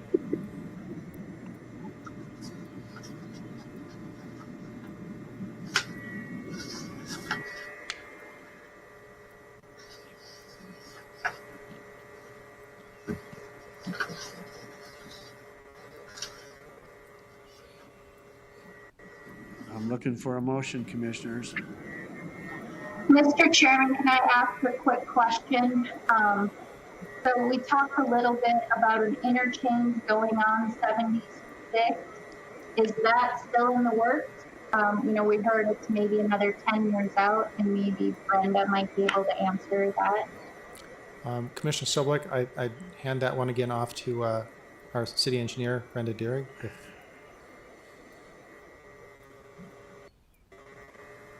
Go ahead, Brenda. I'm sorry, can you repeat the question? Is the 76 interchange still on the radar, and what might the time frame be? Yeah, definitely the 76th Avenue. We've just completed a corridor study for the 76th Avenue interchange. As far as a timeline, I mean, that's really going to be dependent on growth. And so, because we're going to have to be able to show the traffic demands to meet the federal highway to put an interchange there. So, so it's kind of stemmed on the growth within that area also. So I would say, looking at where we're at today, Jim's probably right. It's probably about possibly 10 years out yet that we'd be looking at that. We still have a diversion. We have a lot of land that's in the floodplain, and we still have the diversion to build also to support that. So, Does that answer your question, Melissa? We have some more here, sir. Yes. Chair Guckelman, if I can also add, this is Nicole for those who might not see me on video. But a couple of things. One, in the growth plan, the 2007 growth plan, this area is projected for development, 20 to 30 years out. We got there way earlier because of Davies High School. But when you look at our master plan and when the timing of this development in a methodical way, it would have been about 20 to 30 years out. And so we're still well within that timeline. I think we can point to many commercial areas like over by West Acres Mall and et cetera, where commercial is sometimes the last to come in. And so I would say if this is an economics discussion, that we should have that discussion outside of a zoning impact issue. And so we need to think about the quality of development for neighborhoods and where you might get coffee shops, nails, banks, all those kinds of things, as opposed to being able to turn land quickly. Okay. Back John, to this is Scott. Yes. I've got a question. One of the Jim talked about the fact that there's the specials are kind of tough in this spot, and that's what's kind of driving part of their decision making. How do we get to this point where are we always going to be in a situation where we're so far out ahead of ourselves and we end up nailing property with specials that they can't really handle and pressure when they can't really develop and what it was intended for? How do we deal with that? Is there any comment by the planning staff on that? If I may add, thanks for that question, Commissioner Stoffren. Yeah, I would say, again, economics should not be one of your factors or criteria for land development decisions. Financial planning is a discussion outside of zoning impacts. And so I think, special assessments, that whole program, correct me if I'm wrong, Eric or Brenda, but that was a system that was designed, maybe 20, 25 years ago. And so this is a new reality, and Nate and the Eagle Valley developers are absolutely correct. Retail and how land development is going to be in the future, we don't know what that answer is yet. So I would hate to sell ourselves short until we know what that answer is. And there's many studies in the works. One of them is a rate of return or ROI study that we're kicking off with our finance department. So this is really a financing discussion on, can those special assessments be abated? Can there be subsidies? Can there be tax abatements? And there's all sorts of components that could go into a factor related to zoning. It's really about what does that quality of development need, and that's the decision that land use should be based on. I appreciate that. I guess the reason I bring it up is because even though it's not supposed to be part of our discussion, almost always the developers bring it up, whether it be here, the Newman Center, when we had discussion before saying we can't, possibly do this because if we do it this way, we can't afford to. And so it becomes part of the discussion. It's worthwhile having an understanding. So. Absolutely, and that's what I would say. It's up for our comprehensive plans to be updated in respect to these realities, and have those broader discussions. But policy discussions shouldn't be made as part of a zoning application, I guess, is part of my plea. Okay. Back to my. Mr. Chairman. Yes, sir. Mr. Chairman, I'll make a motion to approve this and not deny it. How do I do that? What do you want me to say? Just what you said. Instead of denial, you'll make your motion is to approve the applicant's application. Is that clear enough for staff? Yes. Is that Is that good, Nicole, Mark? Okay, that's good. Is there do we have a second to that motion? Thank you.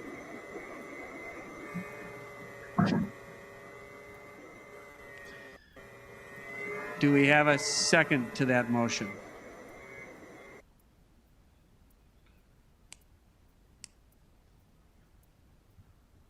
Hearing no second, the motion dies for lack of a second. Commissioners, do we have a motion? John, this is Scott. I'll move to agree with staff and deny the application. Okay, we have a This is motion. Melissa. I'll second. We have a motion and a second for denial. Any discussion? Roll call vote. Schneider. Aye. Sobolik. Aye. Stoffren. Aye. Rosenberg.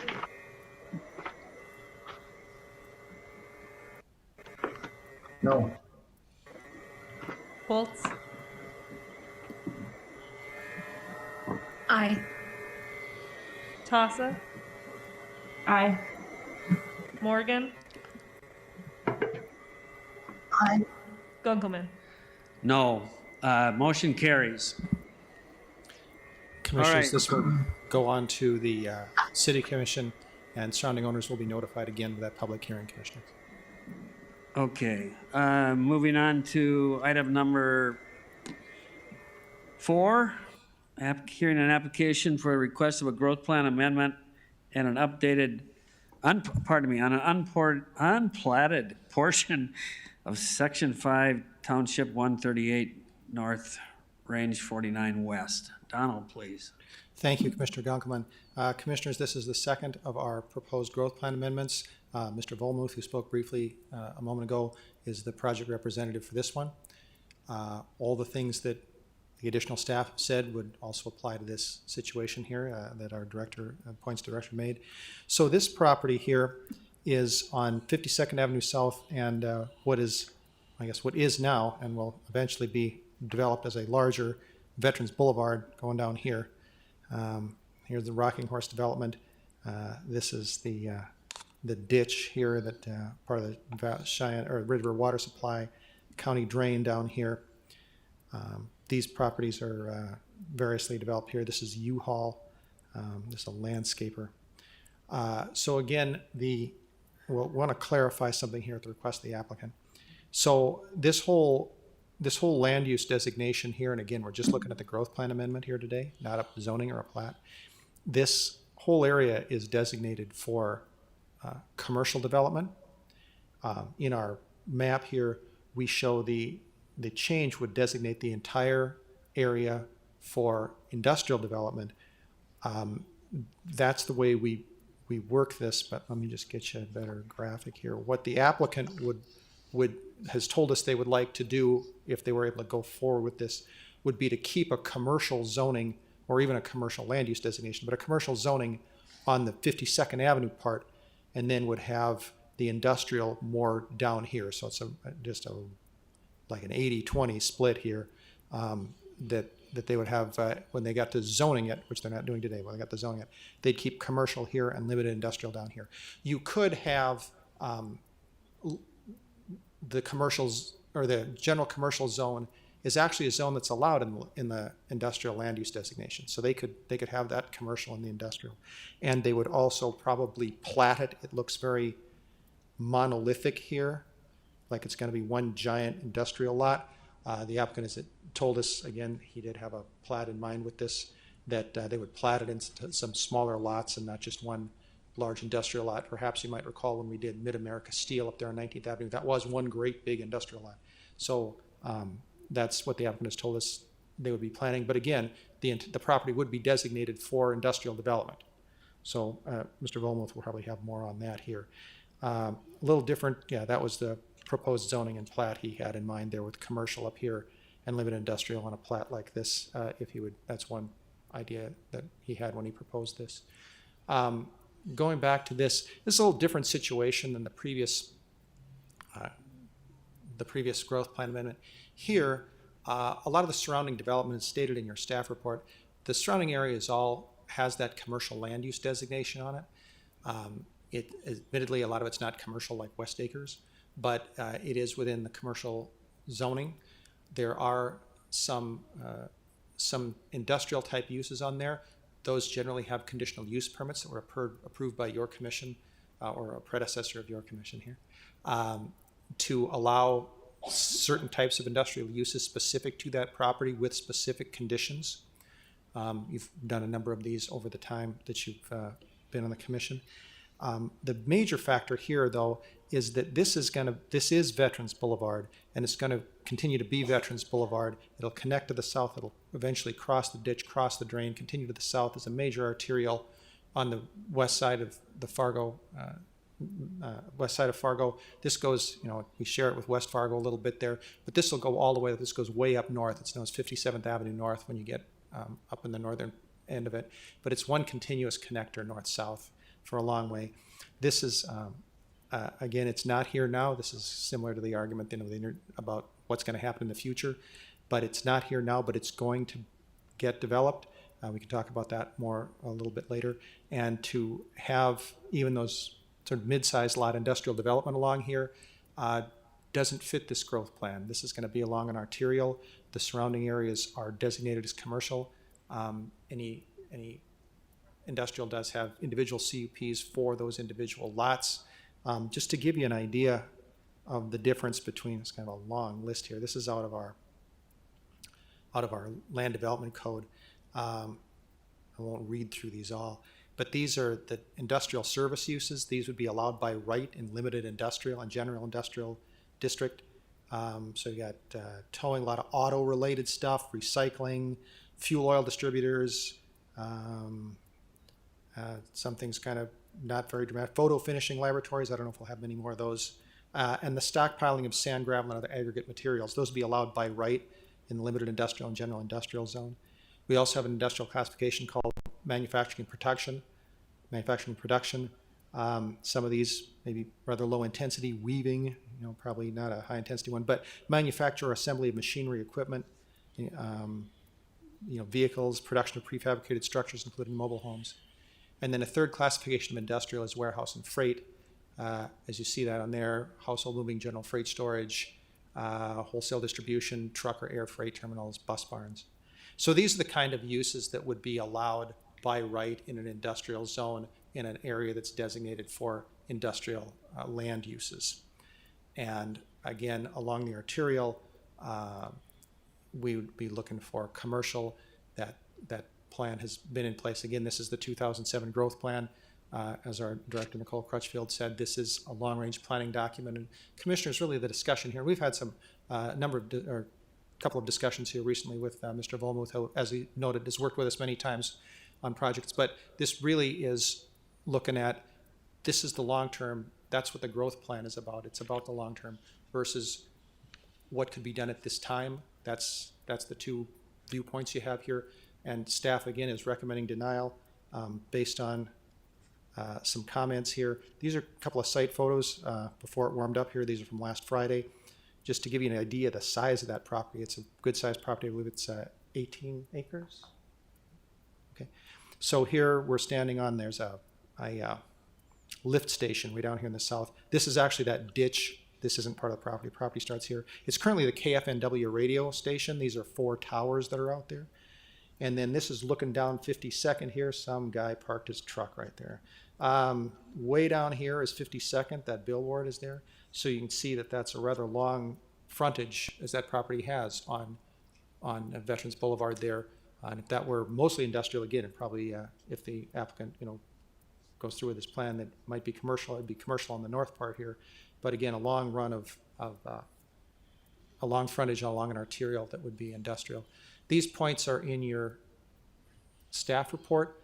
Again, for reasons cited in your staff report, the commercial land use designation of the industrial is appropriate for the subject property's location along an arterial in an area where no other industrial is developed. Our Veterans Boulevard is intended to be a street that would have a variety of it's called an active living street, which have a variety of walkable, bikeable features on it, even though it is an arterial. Again, industrial lots usually don't lend themselves to walkability. Again, there's the active living street designation, and then would make the same point as made in the previous, that the growth plan is a long-term view, and chip away at that, and it will alter the outcome of this. And so staff's recommendation is again for denial based on the findings that are in your staff report and the points that we've noted here. And I believe we did have an open house, a virtual open house. We did get one attendee. That person was really more interested in how the street might be affected. They didn't really appear to have one opinion one way or the other. And you did also receive a laydown item on this, which was from an adjacent property owner. His letter indicated that he opposed this change. That was something that came up this morning. He called us and then sent us an email. So again, the staff's recommendation is stated on your screen. I believe Mr. Volmuth has got some presentation here too, and we have some of those maps you wanted here too, Nate. So that concludes staff's presentation. Thank you. All right. Commissioners, any questions for Donald?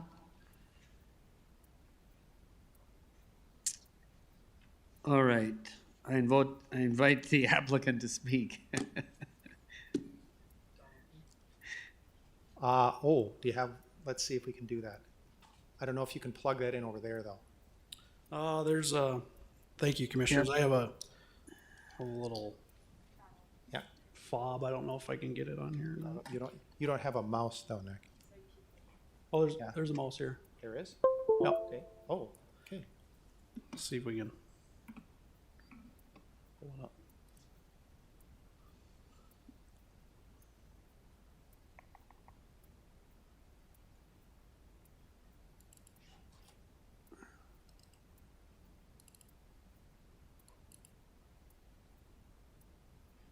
Okay. Perfect. Didn't know that would work. Well, thank you, commissioners, and thank you, staff. This is similar to the last, but I think quite a bit different as well.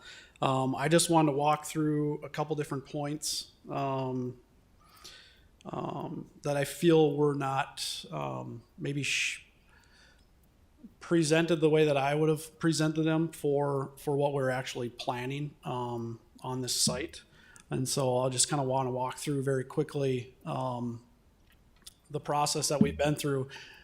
Essentially, I am helping the owners develop the property. I'm not an owner of the property. However, I think it's good to know a little bit of the background. So essentially, we have a group of owners, group of people that saw an underutilized piece of property in a fringe part of town that is starting to get a lot of activity and is starting to probably, Rocking Horse and some of those things are starting to fill in, and there's no commercial in there yet just because it's a little too far out, but it's getting to that point where it's about ready to start pushing in some projects. And so we had a group of developers that took the initiative and contacted a group out of Minneapolis that owned this property. And, they said this is underutilized. I think we can make it to be something better than it is today and drive revenue and bring a little more excitement down to this corner of 52nd and Veterans. And so that group approached this. It was not listed. They cold called, they talked to them, they worked through it over the last year and a half, and they came to an agreement. And so this is the property. If you're not familiar with it, it's on 52nd Avenue. Right now there's a 5,000 square foot office and 4 199 foot radio towers over the 18 acres. An aerial of it, this is the subject property as Donald had shown. And then if you look, oops, I don't want that on here. I don't know how I got that here. There we go. This is Interstate. This is 52nd. This is Walmart. This is a new Aldi. This is 45th Street. This is Veterans. And this is the subject property right here. The new Fargo, Fargo Lake, we'll call it, is slated to be right here. The Sanford complex is slated to be down here. So that's a little bit of the background and the kind of the location of it. This is just a little bit better view of what is there today. So when they purchased it and they decided what they thought the best use of it, obviously they go around the neighborhood and they look at the existing uses that are there. And this is zoned GC, and staff wasn't able to have the time to dig into the fact that these are all how these are zone GC, because I've been through numerous of these, and if you were to drive down here and look at these buildings the way that they exist today, if I were to have one of these buildings and pull a permit on it and I wanted to do a significant project, there would be a list of things that do not meet, because they are essentially, there might be an overall GC zoning over these, but these are not GC properties. They are industrial properties that, this road just went through. I don't know where my mouse is. This road got improved, I believe, 2 years ago. But the majority of these are all gravel parking lots that have been there for a long time. And so part of planning, I'm a registered architect. I've graduated from NDSU in 2004. I've taken numerous planning classes. Part of planning is also to have properties that relate to each other. And so for us to do a commercial on 52nd, which I completely agree with, it's starting to be a higher traffic road, and then to trickle down into limited industrial, which is what we have planned for down here, which would directly relate to the properties to the east and the west, is what the plan is. And so these are some of the pictures of the neighboring properties. This is the property directly. This picture is this property right here. The piece of land that we're discussing right now is this piece right here. These are the towers. If these were GC and these were built last year, this is not per city code. I'm not saying that you should go back in and tell them to do that. That's not the point of it. But the point is that we're trying to marry a new development into an existing area of town that could use a little bit of redevelopment and better utilization of the property. This is Fritz Electric. He's the gentleman that responded earlier today that he wanted it to stay as commercial. He also has exterior storage and gravel parking and what have you. And I if from his standpoint, I mean, if he's I believe is an older gentleman, and he's probably going to sell this property sooner than later, and he probably wants it to be commercial behind him because he's probably going to sell it for more money. But that is not the discussion at hand. We're not talking about dollars and cents. We're talking about the planning and how projects marry together. So the part of the growth plan that the biggest piece that I wanted to get in front of today is that the way it was shown in the staff report is very different than the way that we have discussed it with staff. It's not that staff had said that it will be platted and it will be zoned.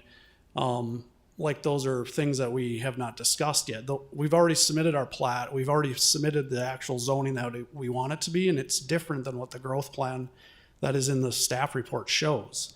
And so we're digging ourselves out of a hole because the growth plan has all this commercial around it that isn't really commercial, and then this large brown industrial that got dropped in the middle of it, which is not the intent of what we want to do, and it's not the intent that we've discussed. We want to have a nice general commercial on the existing arterial road, and buildings of this type that would start to fill into the south of it. It's not our intent to do anything in the heavy industrial type. And so the fact that the growth plan only has a category just for industrial is a little deceiving, because there's various classes of industrial that we know. I mean, our intent is not to put a development that would be similar to the industrial developments that are north of the Fargo dump. I mean, that is not the intent. This is for contractors and things like that need to have exterior storage and that don't fall into the GC zoning district. This is not meant to be the type of development that I feel was kind of put forth in the staff report. So we want it to be a mixture of GC and then floating down into LI. We hope that there's going to be retail office space up on the top, and then as it comes back down into the areas that don't have as much visibility and access, they would be automotive repair. There'd be self-storage like U-Haul. There'd be contractors' offices and shops and things of that nature. It is not our intent to do a development with heavy industrial, concrete plants, mining, waste-related things of that nature, with the smells and the dust and the aggregate that's piled high. And in other developments that I've done, you can write an ordinance that essentially restricts those types of things so that the city doesn't have to be concerned that I'm going to come in tomorrow, I'm going to sell the property, and then all of a sudden there's going to be somebody coming in that says I want to put a concrete plant here. There's ways to get around those issues, and I believe that there's a way that we can come to an understanding with staff that this is going to be development that we can all appreciate and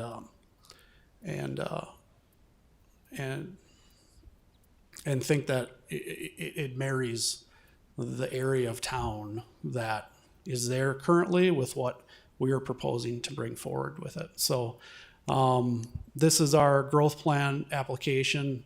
It's GC right now. We want it to be GC and LI. We don't want it to be all industrial. This is the same slide that Donald had. So this roughly 250 feet. It's about 3 to 4 acres of commercial.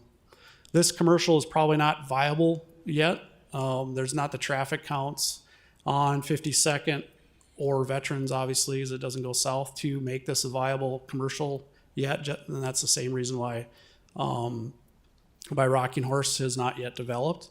And the landowners understand that, and they're willing to wait for that because that is the best use for that property. We do feel, though, that this lighter industrial that's similar to these types of buildings would be better suited for this property down here, next to the drain, next to these existing uses, next to the landscape company, and next to the drain that flows by here. This is the plat with the GC and the LI in this cul-de-sac. And this is just kind of our closing statement. One of the things of today, and I talked with Donald and Mark about this earlier today, I feel that we got the staff report on Thursday or Friday of last week, sometime last week. And I feel I didn't maybe have enough time to prepare because I didn't know if it was going to say approval or deny. I would like to talk with the owners a little bit more. I'd like to talk with planning staff and see if we can come to a recommendation together and bring this back forward. So I'm actually requesting that this be continued to the next meeting so we can have those discussions and we can iron out some of the discrepancies of it not being a hard heavy industrial site, but more of kind of what I've shown today. And I'd be very willing to do that. And the owners and I had a discussion earlier today, and that would be their intent as well, to have planning staff discuss it today, give us your feedback so that I can take that back and work the development a little bit more and take some of those things into account and then bring it back forward next month. Okay, I have to ask for procedural. With that statement, do we continue through the process? You have two options. You can certainly make a motion to approve it or deny it, or you can make a motion to continue it. We can discuss it. there's many options you have in front of you. Okay. Let's do this. Let me open it up to the public. Is there anyone from the public that wishes to comment for or against this project? Hey, Mr. Chair, could I ask the presenter a question first? Yes. Thank you. Hey, Nate, this is Rocky. I just have a question. Appreciate the words you had here. I'm more interested in the veterans bike path that ends at 52nd Avenue, and then you have a residential neighborhood just to the south of your proposed development here. It sure seems it'd be nice to connect that bike path to that residential development, to the drain through your property. And one of my concerns I had about it being industrial is that it doesn't really seem conducive to making that connection, because it's not that far, but it's a major bike path along Veterans. It'd be nice to keep that continuous. No, I appreciate that, Rocky. I think there's a couple ways to look at it. If we were to look at the plat again, which this isn't up, but I don't know if you can put that up again. There is a pretty significant there's a couple points I want to make. There's a pretty significant easement for the power lines, so some of these buildings are going to be pushed off of Veterans a distance, so there's going to be plenty of room for a bike path, similar to another property I'm working on 45th Street, right across from Famous Dave's, south of Anderson Park Complex. There's a 120. I don't think this one's 120 feet, but there's a 120 foot easement on that piece, which essentially it gives you the ability to put in additional vegetation and a nice bike path. So there would be that ability on Veterans. There would also probably be that ability to, if you're worried about the traffic, which the industrial traffic is going to be one thing, I would say that in the future, if this was general commercial, the traffic would be the same or maybe even more intense. There would be also the possibility that the bike path could come across 52nd, continue on the north side of this property, and then cut down on the back property line to get that away from that traffic if this be LI or GC in the future.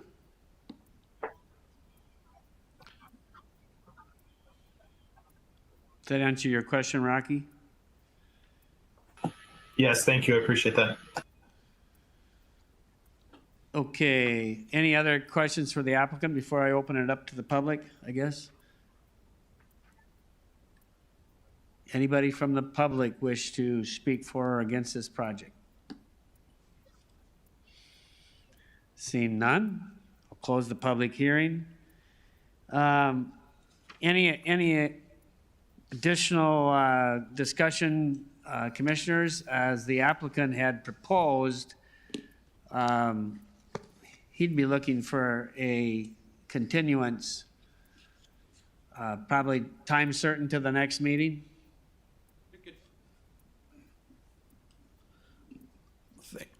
Thank you, Commissioner.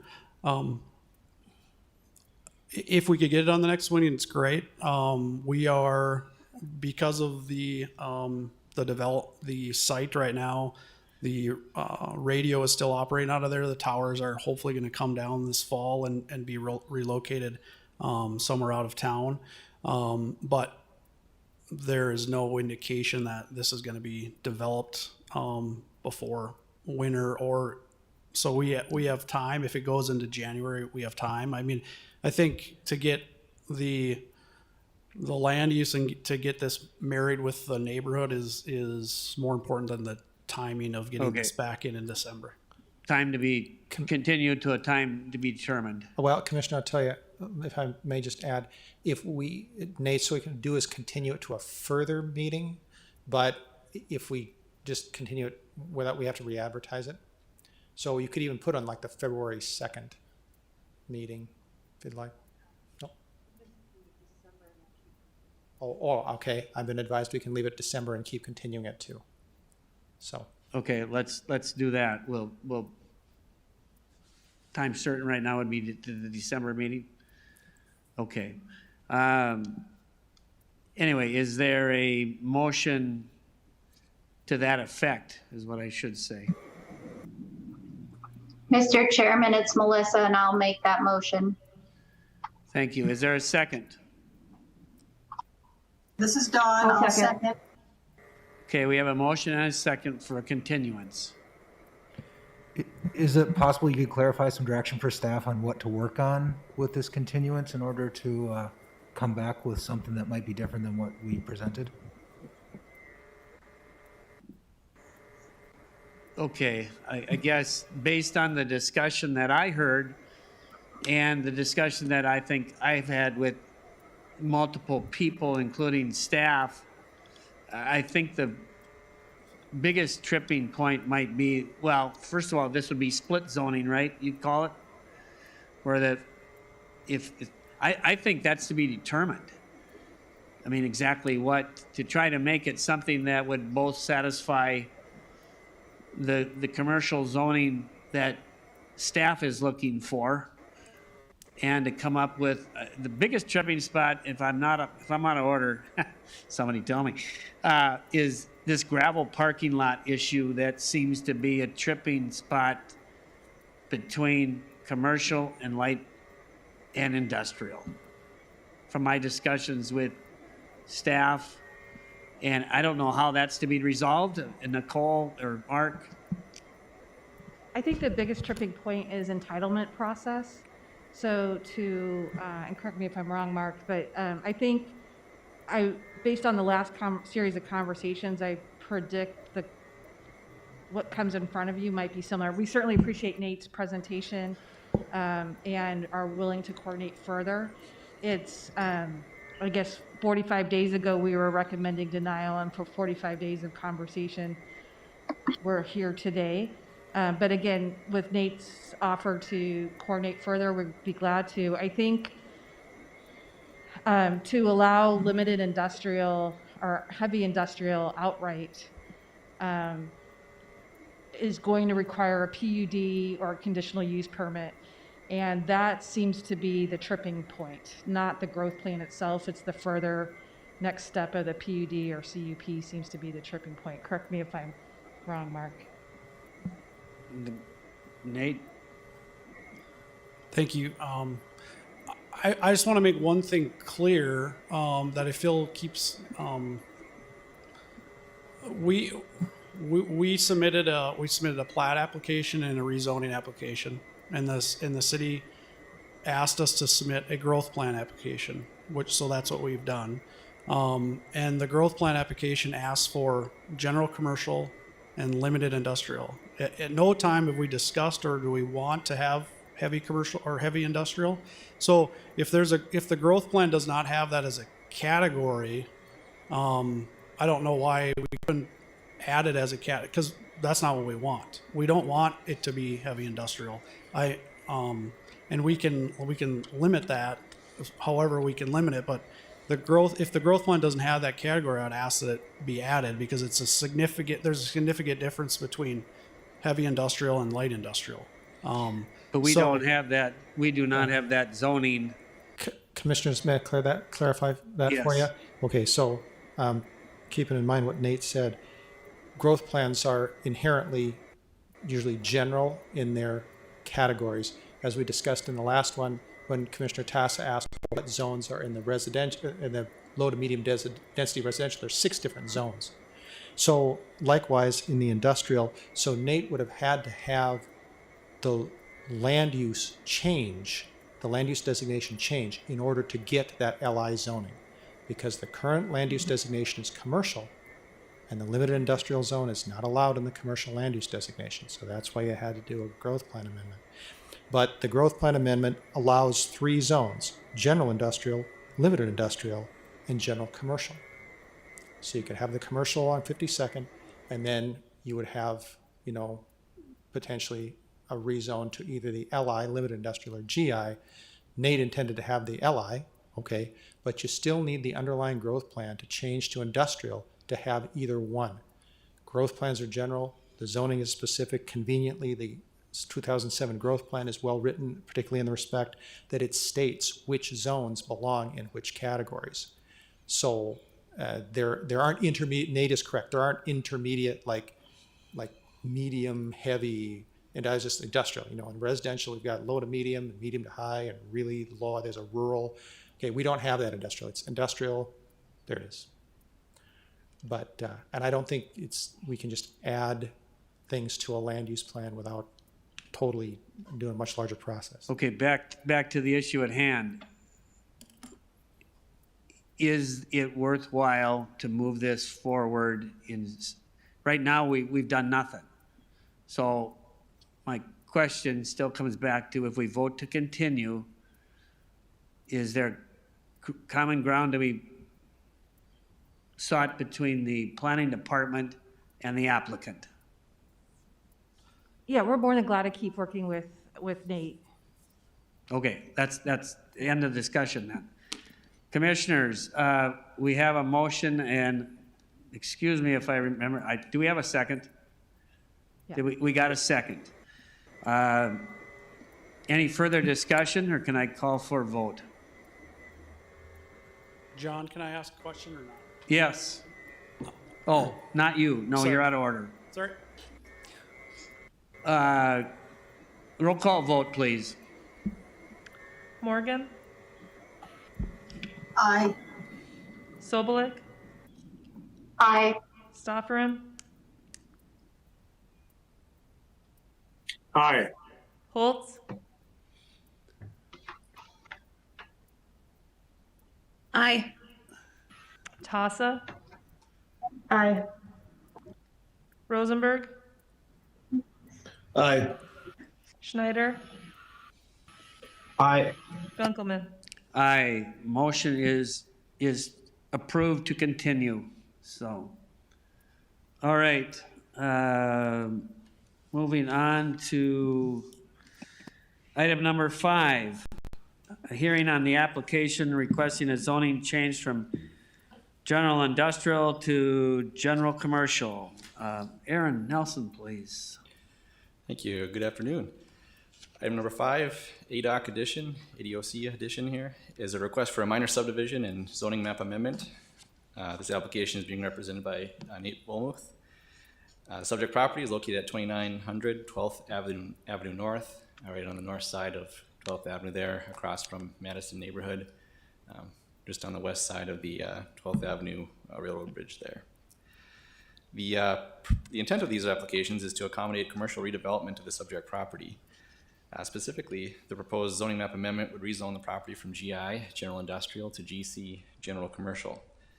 The proposed subdivision would plat this property into 2 lots and establish a shared access along the common lot line right in the middle of the plat. This graphic here illustrates the location of that shared access point, which would be in alignment with 29th Street at the intersection of 29th Street and 12th Avenue North. And so to accommodate the proposed shared access at this location, the applicant has requested that the traffic control signal be modified to accommodate what's essentially the addition of a 4th leg to this currently existing 3-legged intersection in order to provide access to the north to the subject property and through the subject property. Additionally, a crosswalk would be added to accommodate pedestrian crossing at 12th Avenue North to this property.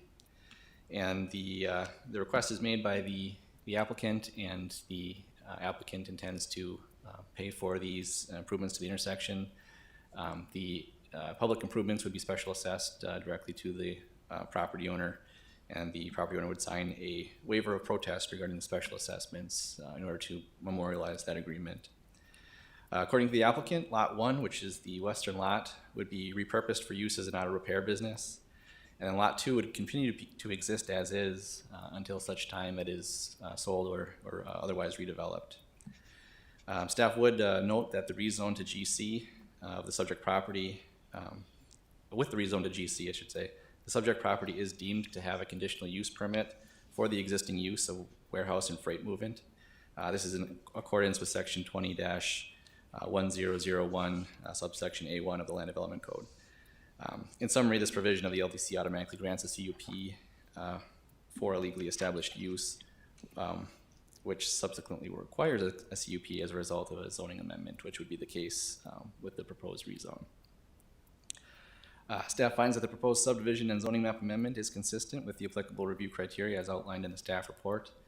I think with that, I'd be happy to answer any questions you have for staff.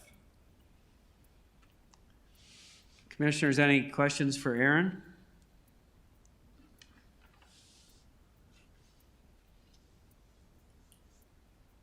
Those have been there a long time.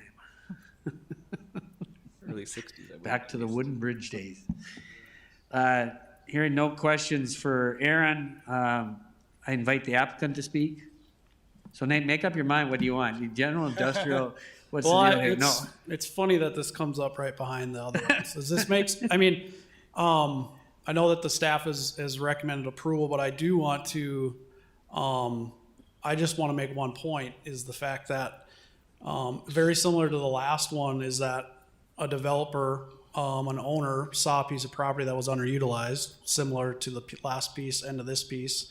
This one is already industrial, and it's got the traffic counts and it has the visibility to make it general commercial now. And so it's being redeveloped to that stance. And so planning is great, but it doesn't always work. And you have to look at all different factors. And once the access and traffic counts and things of those natures get to a point, properties adjust. And that is exactly what this property is doing. And it's a perfect example of how things evolve over time as things change. And so it's just coincidental that these lined up next to each other, but I think it's a good thing to look at I'm not trying to, I mean, I'm trying to work with staff, but I also want to make sure that everyone understands is that we can't operate with our heads in the sand. There are other factors other than planning to look at, and I'm fully aware of those things, and I appreciate all of staff's comments, but I have to look at it from multiple different facets. So I don't have any other comments, but I think this is going to be a great project that will start to reinvigorate this area of town, which has been very underutilized and some of an eyesore for a long time. Any questions for the applicant from the commissioners?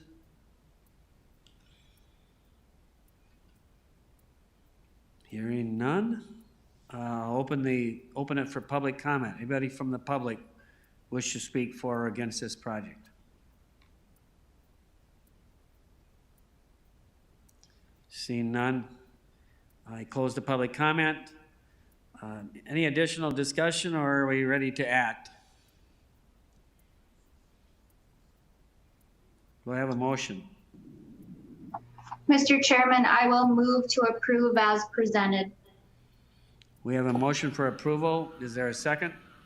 This is Rocky. I'll second. We have a motion and a second. Any further discussion? Seeing none, roll call vote, please. Stofferen, Aye. Schneider, Aye. Tassa, Aye. Morgan,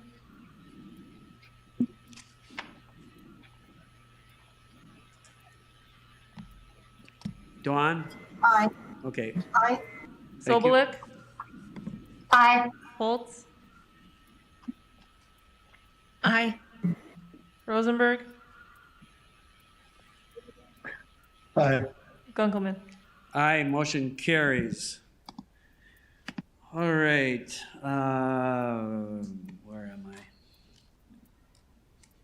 Moving on to the other items on our agenda. Should we you want to take a 5-minute break? And we'll come right back. 5 minutes, 5:27. We'll take a quick one here.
back in session here. Okay, review the proposed tax increment financing district 2020-01 renewal plan for consistency with the Go 2030 plan.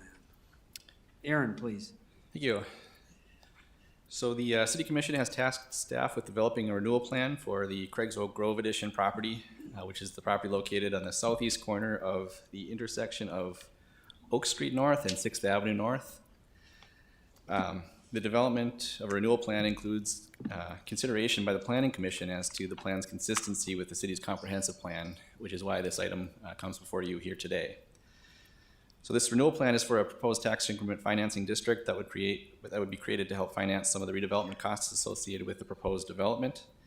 The proposed project, which should hopefully look familiar to the Planning Commission, would include the removal of existing single and multi-dwelling residences and the construction of a multi-dwelling residential building with associated off-street parking facilities, including underground parking. The building would contain rental units as well as condominiums for sale. Commissioners may recall taking action on a couple of different recent plats as well as a zone change at the subject property, the most recent of which would have been Craig's Oak Grove 2nd Edition, which platted the property into 2 different lots and then adjusted the zoning district boundaries between the DMU and MR2 zoning district to coincide with those lots. And so the proposed development, as outlined within the renewal plan, has not changed since the entitlements were approved. And then so the project is designed to meet the existing requirements of the zoning and platting as it exists today. So again, as part of the TIF renewal process, North Dakota law requires the City Commission to submit the renewal plan to the Planning Commission for a recommendation as to the conformity with the Go 2030 Comprehensive Plan, which is the city's comprehensive plan.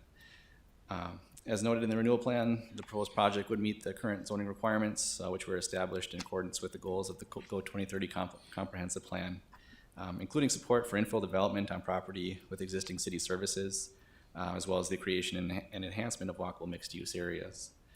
As such, the recommended motion is to recommend to the City Commission that the renewal plan is consistent with the Go 2030 Comprehensive Plan. Included in the appendices of the renewal plan are a number of images of the existing conditions as well as some renderings of the proposed project. Again, I think some of these would be familiar to the Planning Commission. They're essentially the same as when the Planning Commission considered Craig's Oak Grove 2nd Edition a few months back. With that, I'd be happy to answer any questions you might have for staff. Again, we're looking for a motion from the Planning Commission to the City Commission stating that the renewal plan is consistent with the Go 2030 Comprehensive Plan. Okay, any questions for Aaron?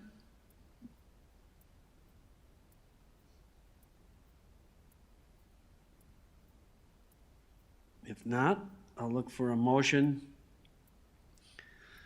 to approve it. This is Dawn. I'd like to make a motion to approve. Okay, we have a motion to approve. That's in, essentially the motion is that we're in compliance with the Go 2030 plan. Correct. Okay. Is there a second? Second, Commissioner Tassa. We have a motion and a second. Any further discussion? Roll call vote, please.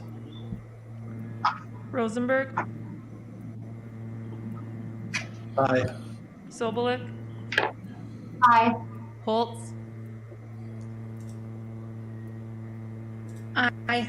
Morgan, Aye. Schneider, Aye. Stothran, Aye. Tassa, Aye. Gunkelman. Aye, motion carries. All right, we'll move on to the MetroCog presentation. Northwest Metro Transportation Plan. Adam, you got this one? Or is Cindy starting?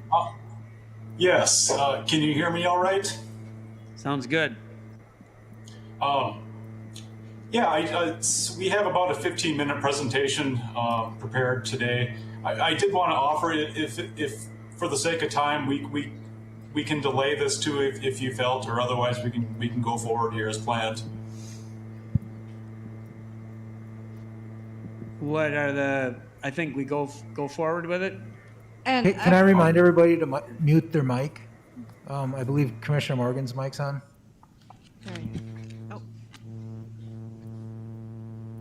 Adam, go ahead. Alrighty. Let me try to, let's see. Try to share my screen here.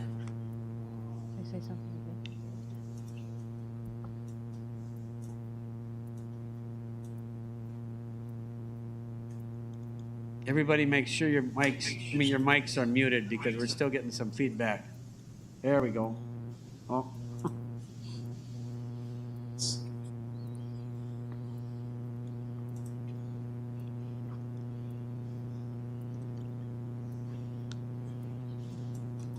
I'm actually having some issues. Aaron, would you be able to bring up the presentation in the commission chambers? Yep, we're just pulling it up now. Yeah, Okay. Adam, I don't think you can share your screen from. Okay, we've from got the it up. system. Oh, okay.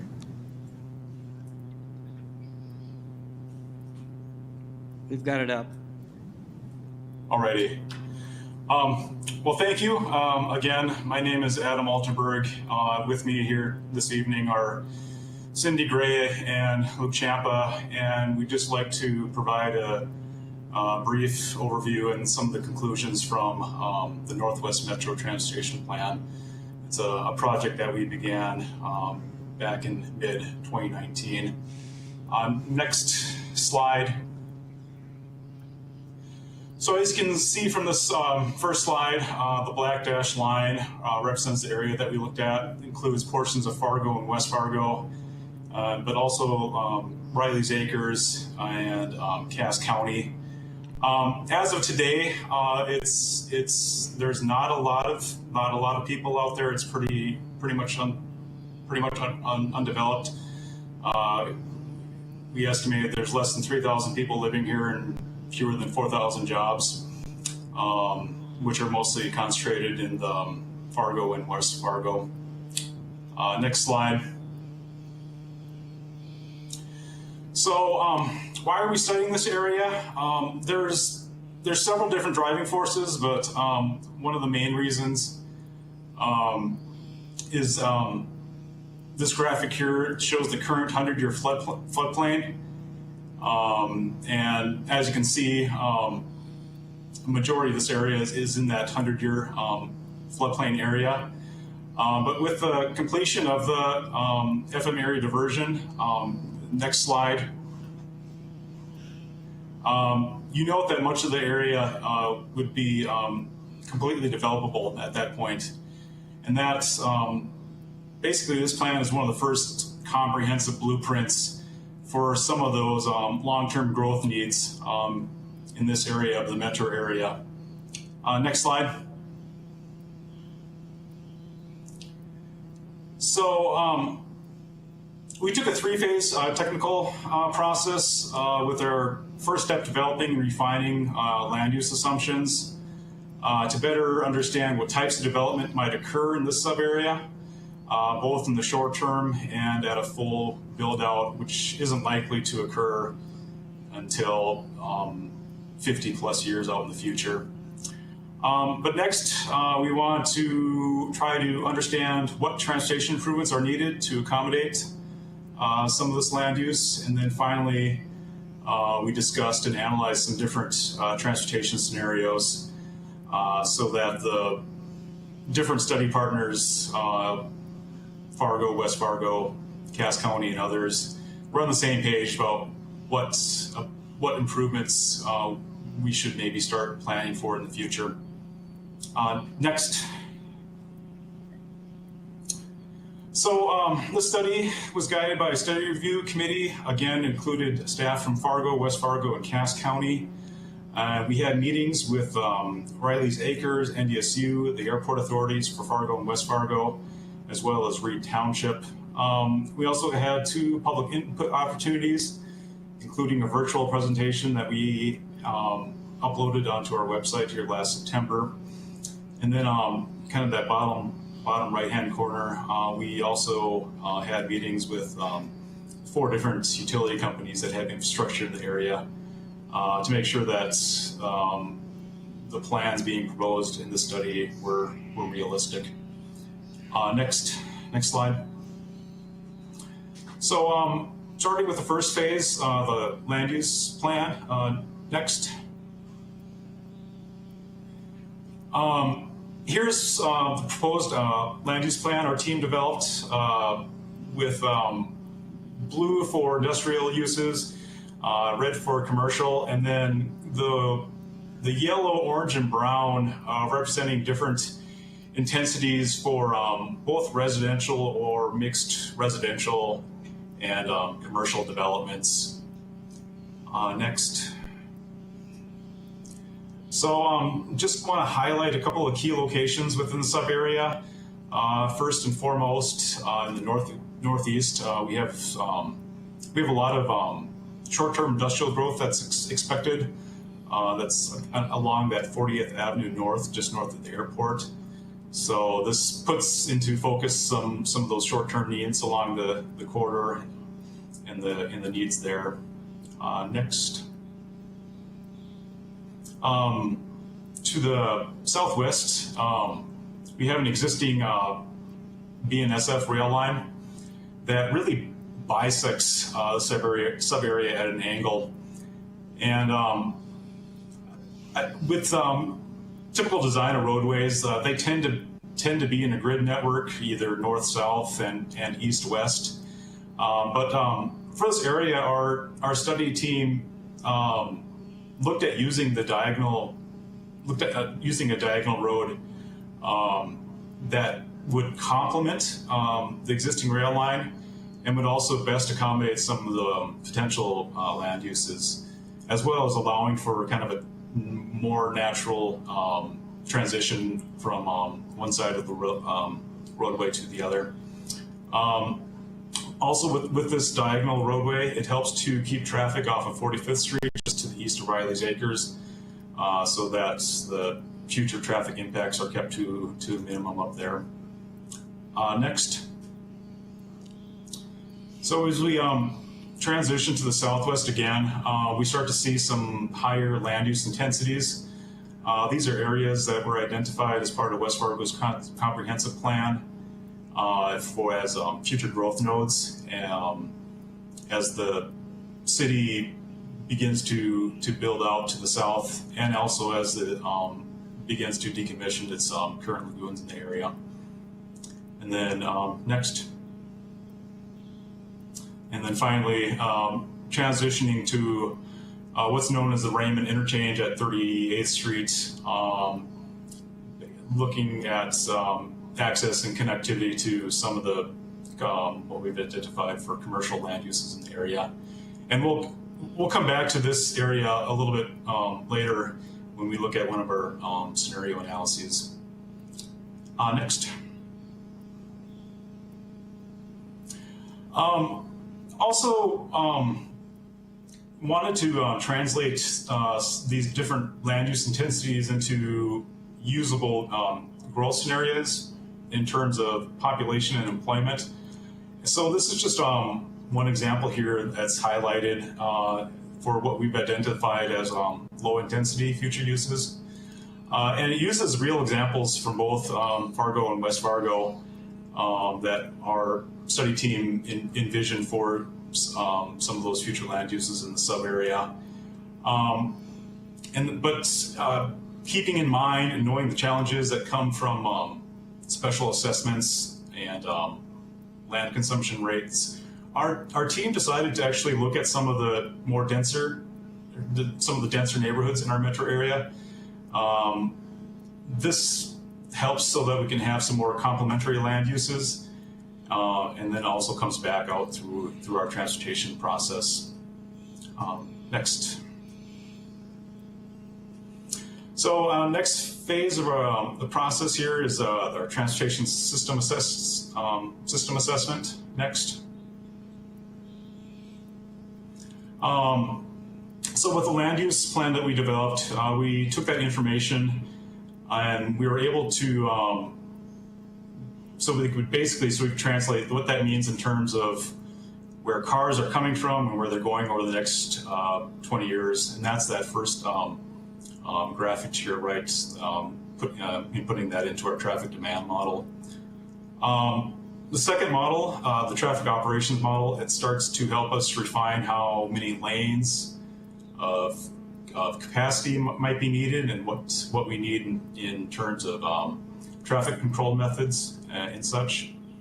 And then finally, our roadway infrastructure model. This is what we used to look at what will the cost be and what will the overall investment need to be in this sub area. Next. So looking at our regional traffic growth on this graphic, you can see here the green means very low traffic volumes, basically traffic volumes with less than 2,500 vehicles a day at a full build out, whereas the purple means pretty significant volumes, those that exceed over 30,000 vehicles a day, and then with orange and red also signifying higher traffic numbers. With the land use assumptions that we developed, we're better able to understand where traffic is going to route through. And you can see here there's tremendous amount of traffic growth, both in the southwest area, as well as along some of those east-west roadways, such as 12th Avenue and 19th Avenue. And I'll just note here too that these volumes are actually larger than some of our existing urban arterials today, like at 45th Street or 13th Avenue. But this isn't going to happen overnight. It's again looking probably at a 50-year plus time frame. But then just a final note here, it's at what we've projected for a full build out comes to about 57,000 new residents and 90,000 additional jobs in this area. Next. So translating this into traffic lanes, capacity, and traffic control, you can see here those traffic volumes translate into 6-lane corridors at 12th and 19th Avenue. But we were able to keep a number of the north-south corridors to either 2-lane or 4-lane facilities, with the exception of 38th Avenue. So these major corridors would typically require a traffic signal to be effective and safe, but for some of the lower volume intersections, we were able to implement roundabouts, which allow for better operations and safer conditions by eliminating those ankle crash types. Next.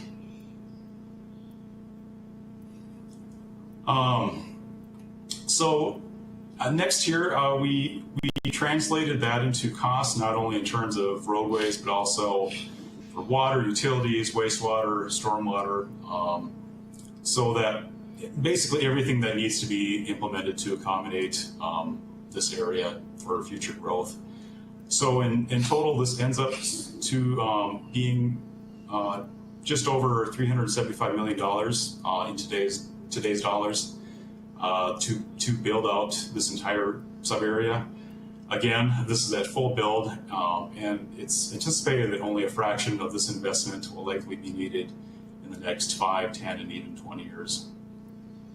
So next slide. Lastly here, we just want to ensure that we're accommodating multimodal needs, including pedestrian, bicyclists, and transit as a way to move through this area. So we've provided some examples of different roadway types that correlate with those expected traffic volumes that can best accommodate those multimodal users. Next slide. So last phase of this plan is our scenario analysis. Next. And this is really based on the fact that we wanted to make sure that we look at various concepts traffic pattern adjustments and different connections that may influence how traffic moves throughout this area. So on the next couple of slides, we'll provide one example of each. Next.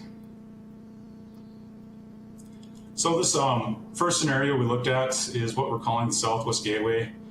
And we wanted to take a look at ways that would allow us to provide better connectivity to an expected higher intensity areas in that Southwest area, as well as, I guess I'll step back here. This is, again, near that Raymond interchange, but also looking at interchange at Main Avenue and I-94, as well as potential viaducts that would provide better connectivity to areas north in the sub area. Next. And actually, can you go one further for a second? So this concept is maybe better visualized here with this graphic. And what this does here is it's looking at that existing interchange at Main Avenue and I-94 and reconfiguring that so as to allow better north-south connectivity on what would be 26th Street. Also, as part of this scenario, you can't see it on this image, but we modeled a viaduct, which is at 14th/15th Street. It's just off to the right, and it's the roadway that actually would come down and then connect to the roadway that parallels the fairgrounds. So, and I don't know if are you able to step back then one? So, as you can see, we model this in the traffic model, and it's maybe a little difficult to see, but in this model here, it's showing that a good percentage of that existing traffic that would be going using that Raymond interchange is rerouted to both of those north-south corridors. And then we did find that with the addition of that 14th Street viaduct, this is incredibly beneficial to the overall sub area. And there's also major benefits to both, again, 13th Street, 38th Street, and 19th Avenue. And we were able to quantify those benefits, which equates to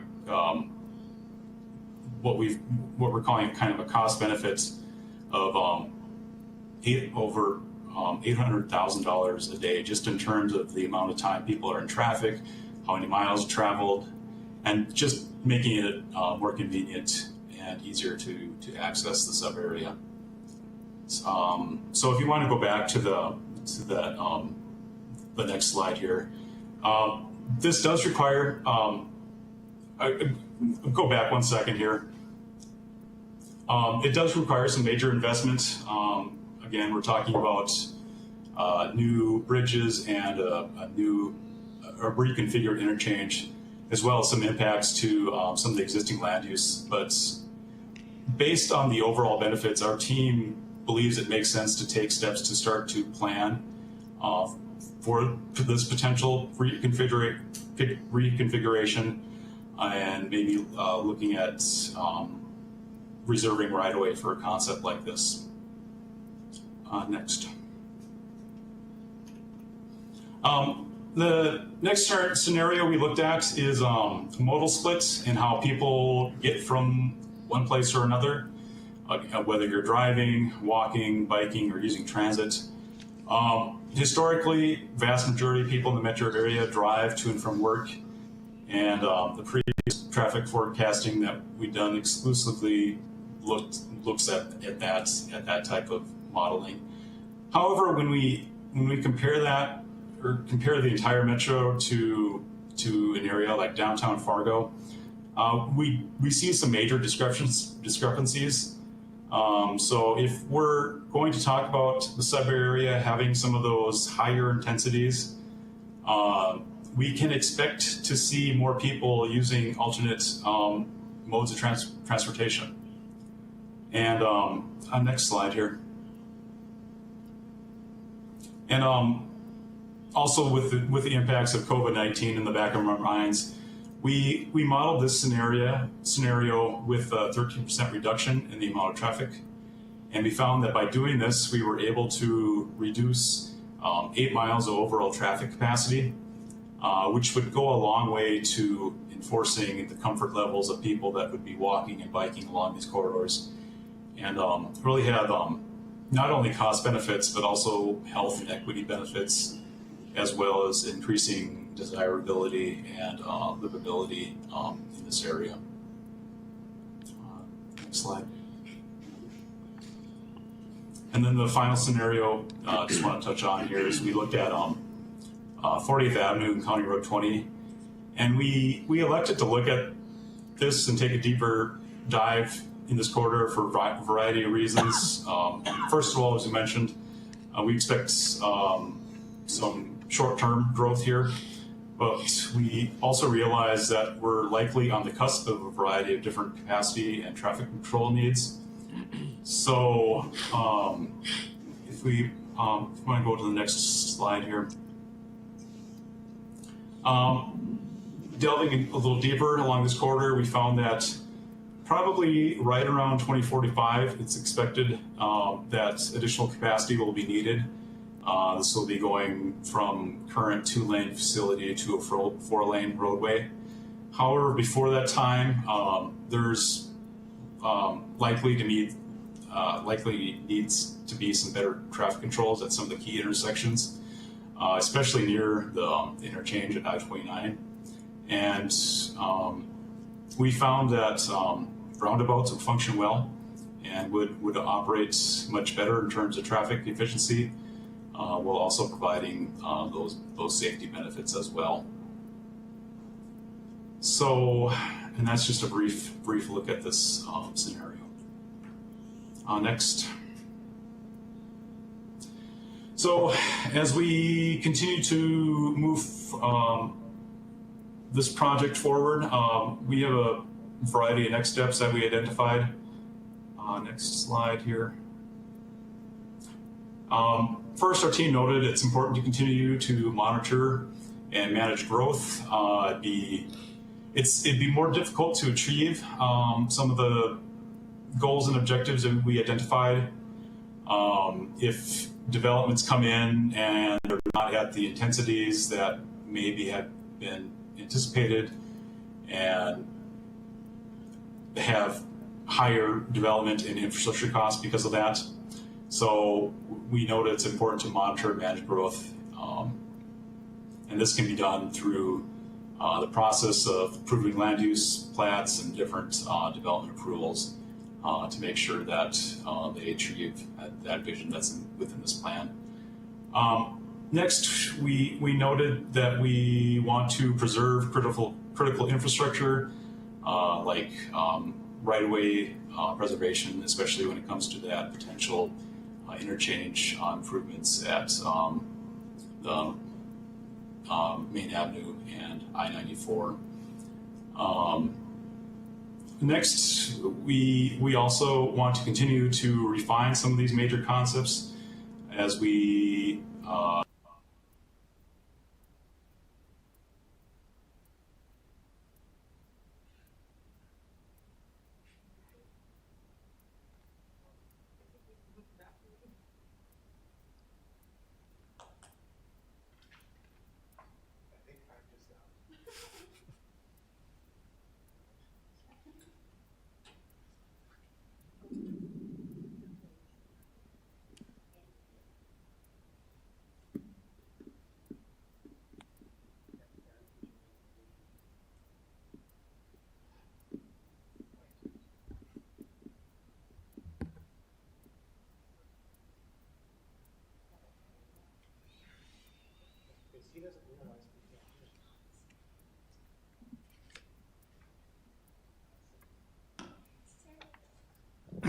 Adam, we can't hear you. We quit hearing you about a minute ago. There you go. Can I call the question?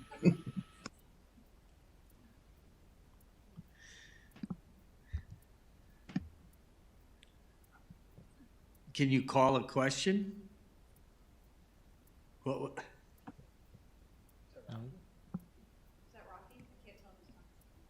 Rocky? That was just a joke. We can't hear you, Adam. Commissioner Gunkelman, Yes. this is Cindy, and yeah, I've lost Adam as well in terms of my video feed and audio. And I'm not sure if Luke Champa is on. Luke assisted Adam on this project, and Luke, are you on still? Yeah, I'm still on. Can you hear me? Okay. Do you want to just wrap up this presentation while we see if Adam comes back? Sure. Yeah.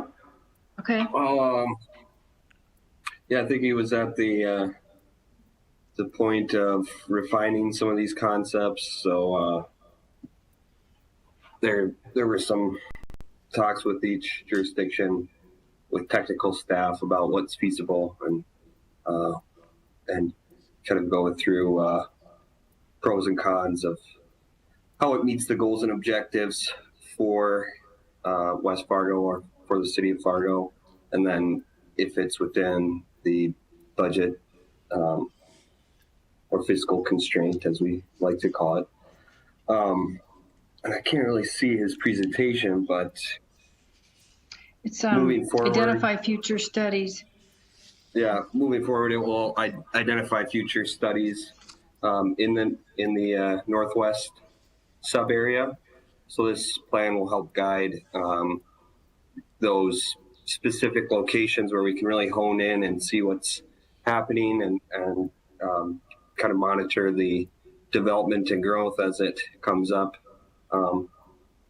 especially as the diversion project ramps up again. There may be more and more pressure in the northwest sub area. So that's what this plan will really help do. Adam, are you back now? Yes. Where did I get cut off here? We're pretty much finished with this slide here, Adam. Okay. You can, yeah. I apologize. I don't know what happened there. Was there anything else that needed to be covered with this, or? I'll just add that, you know, in the near future, well, in 2021, we have an interstate operations study scheduled, programmed in our work program. And, you know, one of the projects that was discussed with, and we considered analyzing with this whole analysis was that west ring route around the metro area, because this growth study area did loop out that in that area. But we really wanted to study that more as a whole, as a interstate reliever route type of a thing. So it got a little bit of attention with this project, but not a huge amount. So that a lot of that will be looked at in much more detail with the interstate operations analysis. And I think also just one of the really the things that got a lot of attention and discussion with this project was that diagonal route that you saw that Adam highlighted with that parallels the railroad track, and that was seen as a great way to get traffic up to that northwest area without having a huge financial battle, or if you want to call it that, or a huge issue working out the cost of a 45th Street improvement with Riley's Acres, or a road that really only doesn't serve that much of Fargo anyway as it gets up on that north end because of the NDSU Ag Research land and the close proximity to the I-29 ramps at County Road 20. So you can see that, you know, there was a lot of thought given to some of those interjurisdictional issues and financial issues associated with those pieces of infrastructure.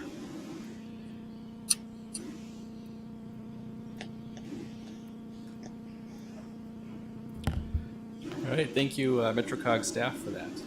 So again, this is a presentation item, no action is being requested. Okay.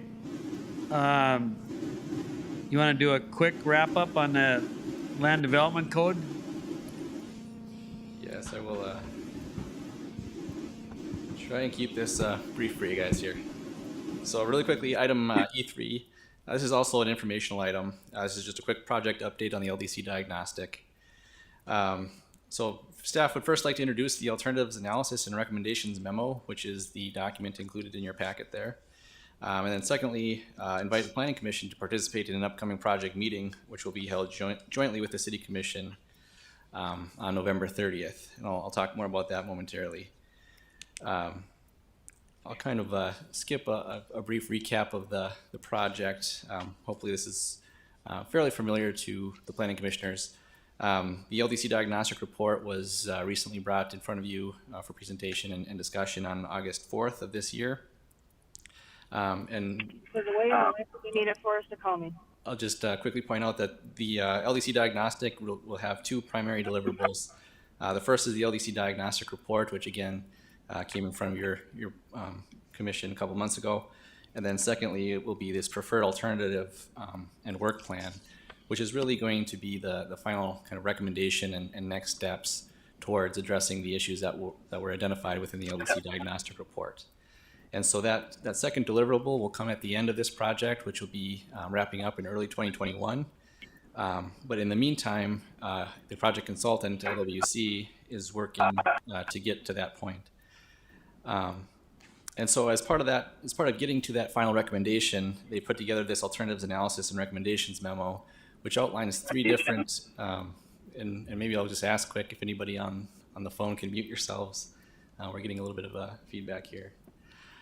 But the alternatives memo that's included in your packet here outlines three different alternative approaches to addressing the issues that were identified in the diagnostic report. And it's really meant to be kind of a conversation starter and a way to start thinking about the options that are available to the City of Fargo. And so the purpose of the meeting on November 30th will be to jointly meet with the Planning Commission and City Commission in order to discuss what the appropriate next steps might be and to gather some of that feedback so that LWC can then take that feedback and kind of hone the recommendation towards a targeted set of specific action steps that they'll then present to the city again in early 2021. And so that's where we're at today. Really quickly, just the next steps here then are, we're not planning to talk through the memo today. That will really be the intent of the meeting on November 30th. And so we're just asking that planning commissioners review the alternatives analysis and recommendations memo over the course of the month of November here, and then certainly reach out to staff with any questions that you might have as you read through the document and start to think through what the best course of action might be. And just know that staff is here as a resource for you leading up to that meeting. And lastly, just to save that date, that meeting again will take place November 30th. That will be, it's currently scheduled for noon. We're currently working on the details of that meeting with our City Commission office staff, and we'll send out the details for that meeting once they become available. At this point in time, it's looking like that meeting will be predominantly virtual, similar to today's meeting. So I think with that, I can answer any questions you might have for staff. Otherwise, that's, again, this is just an informational item, and that's all I've got. Any questions for Aaron? He'll be getting out more information on the November 30th meeting. Hearing none, we stand adjourned. This is for all those short meetings we've had for the last 6 months. So we'll see you on November 30th. Thank you.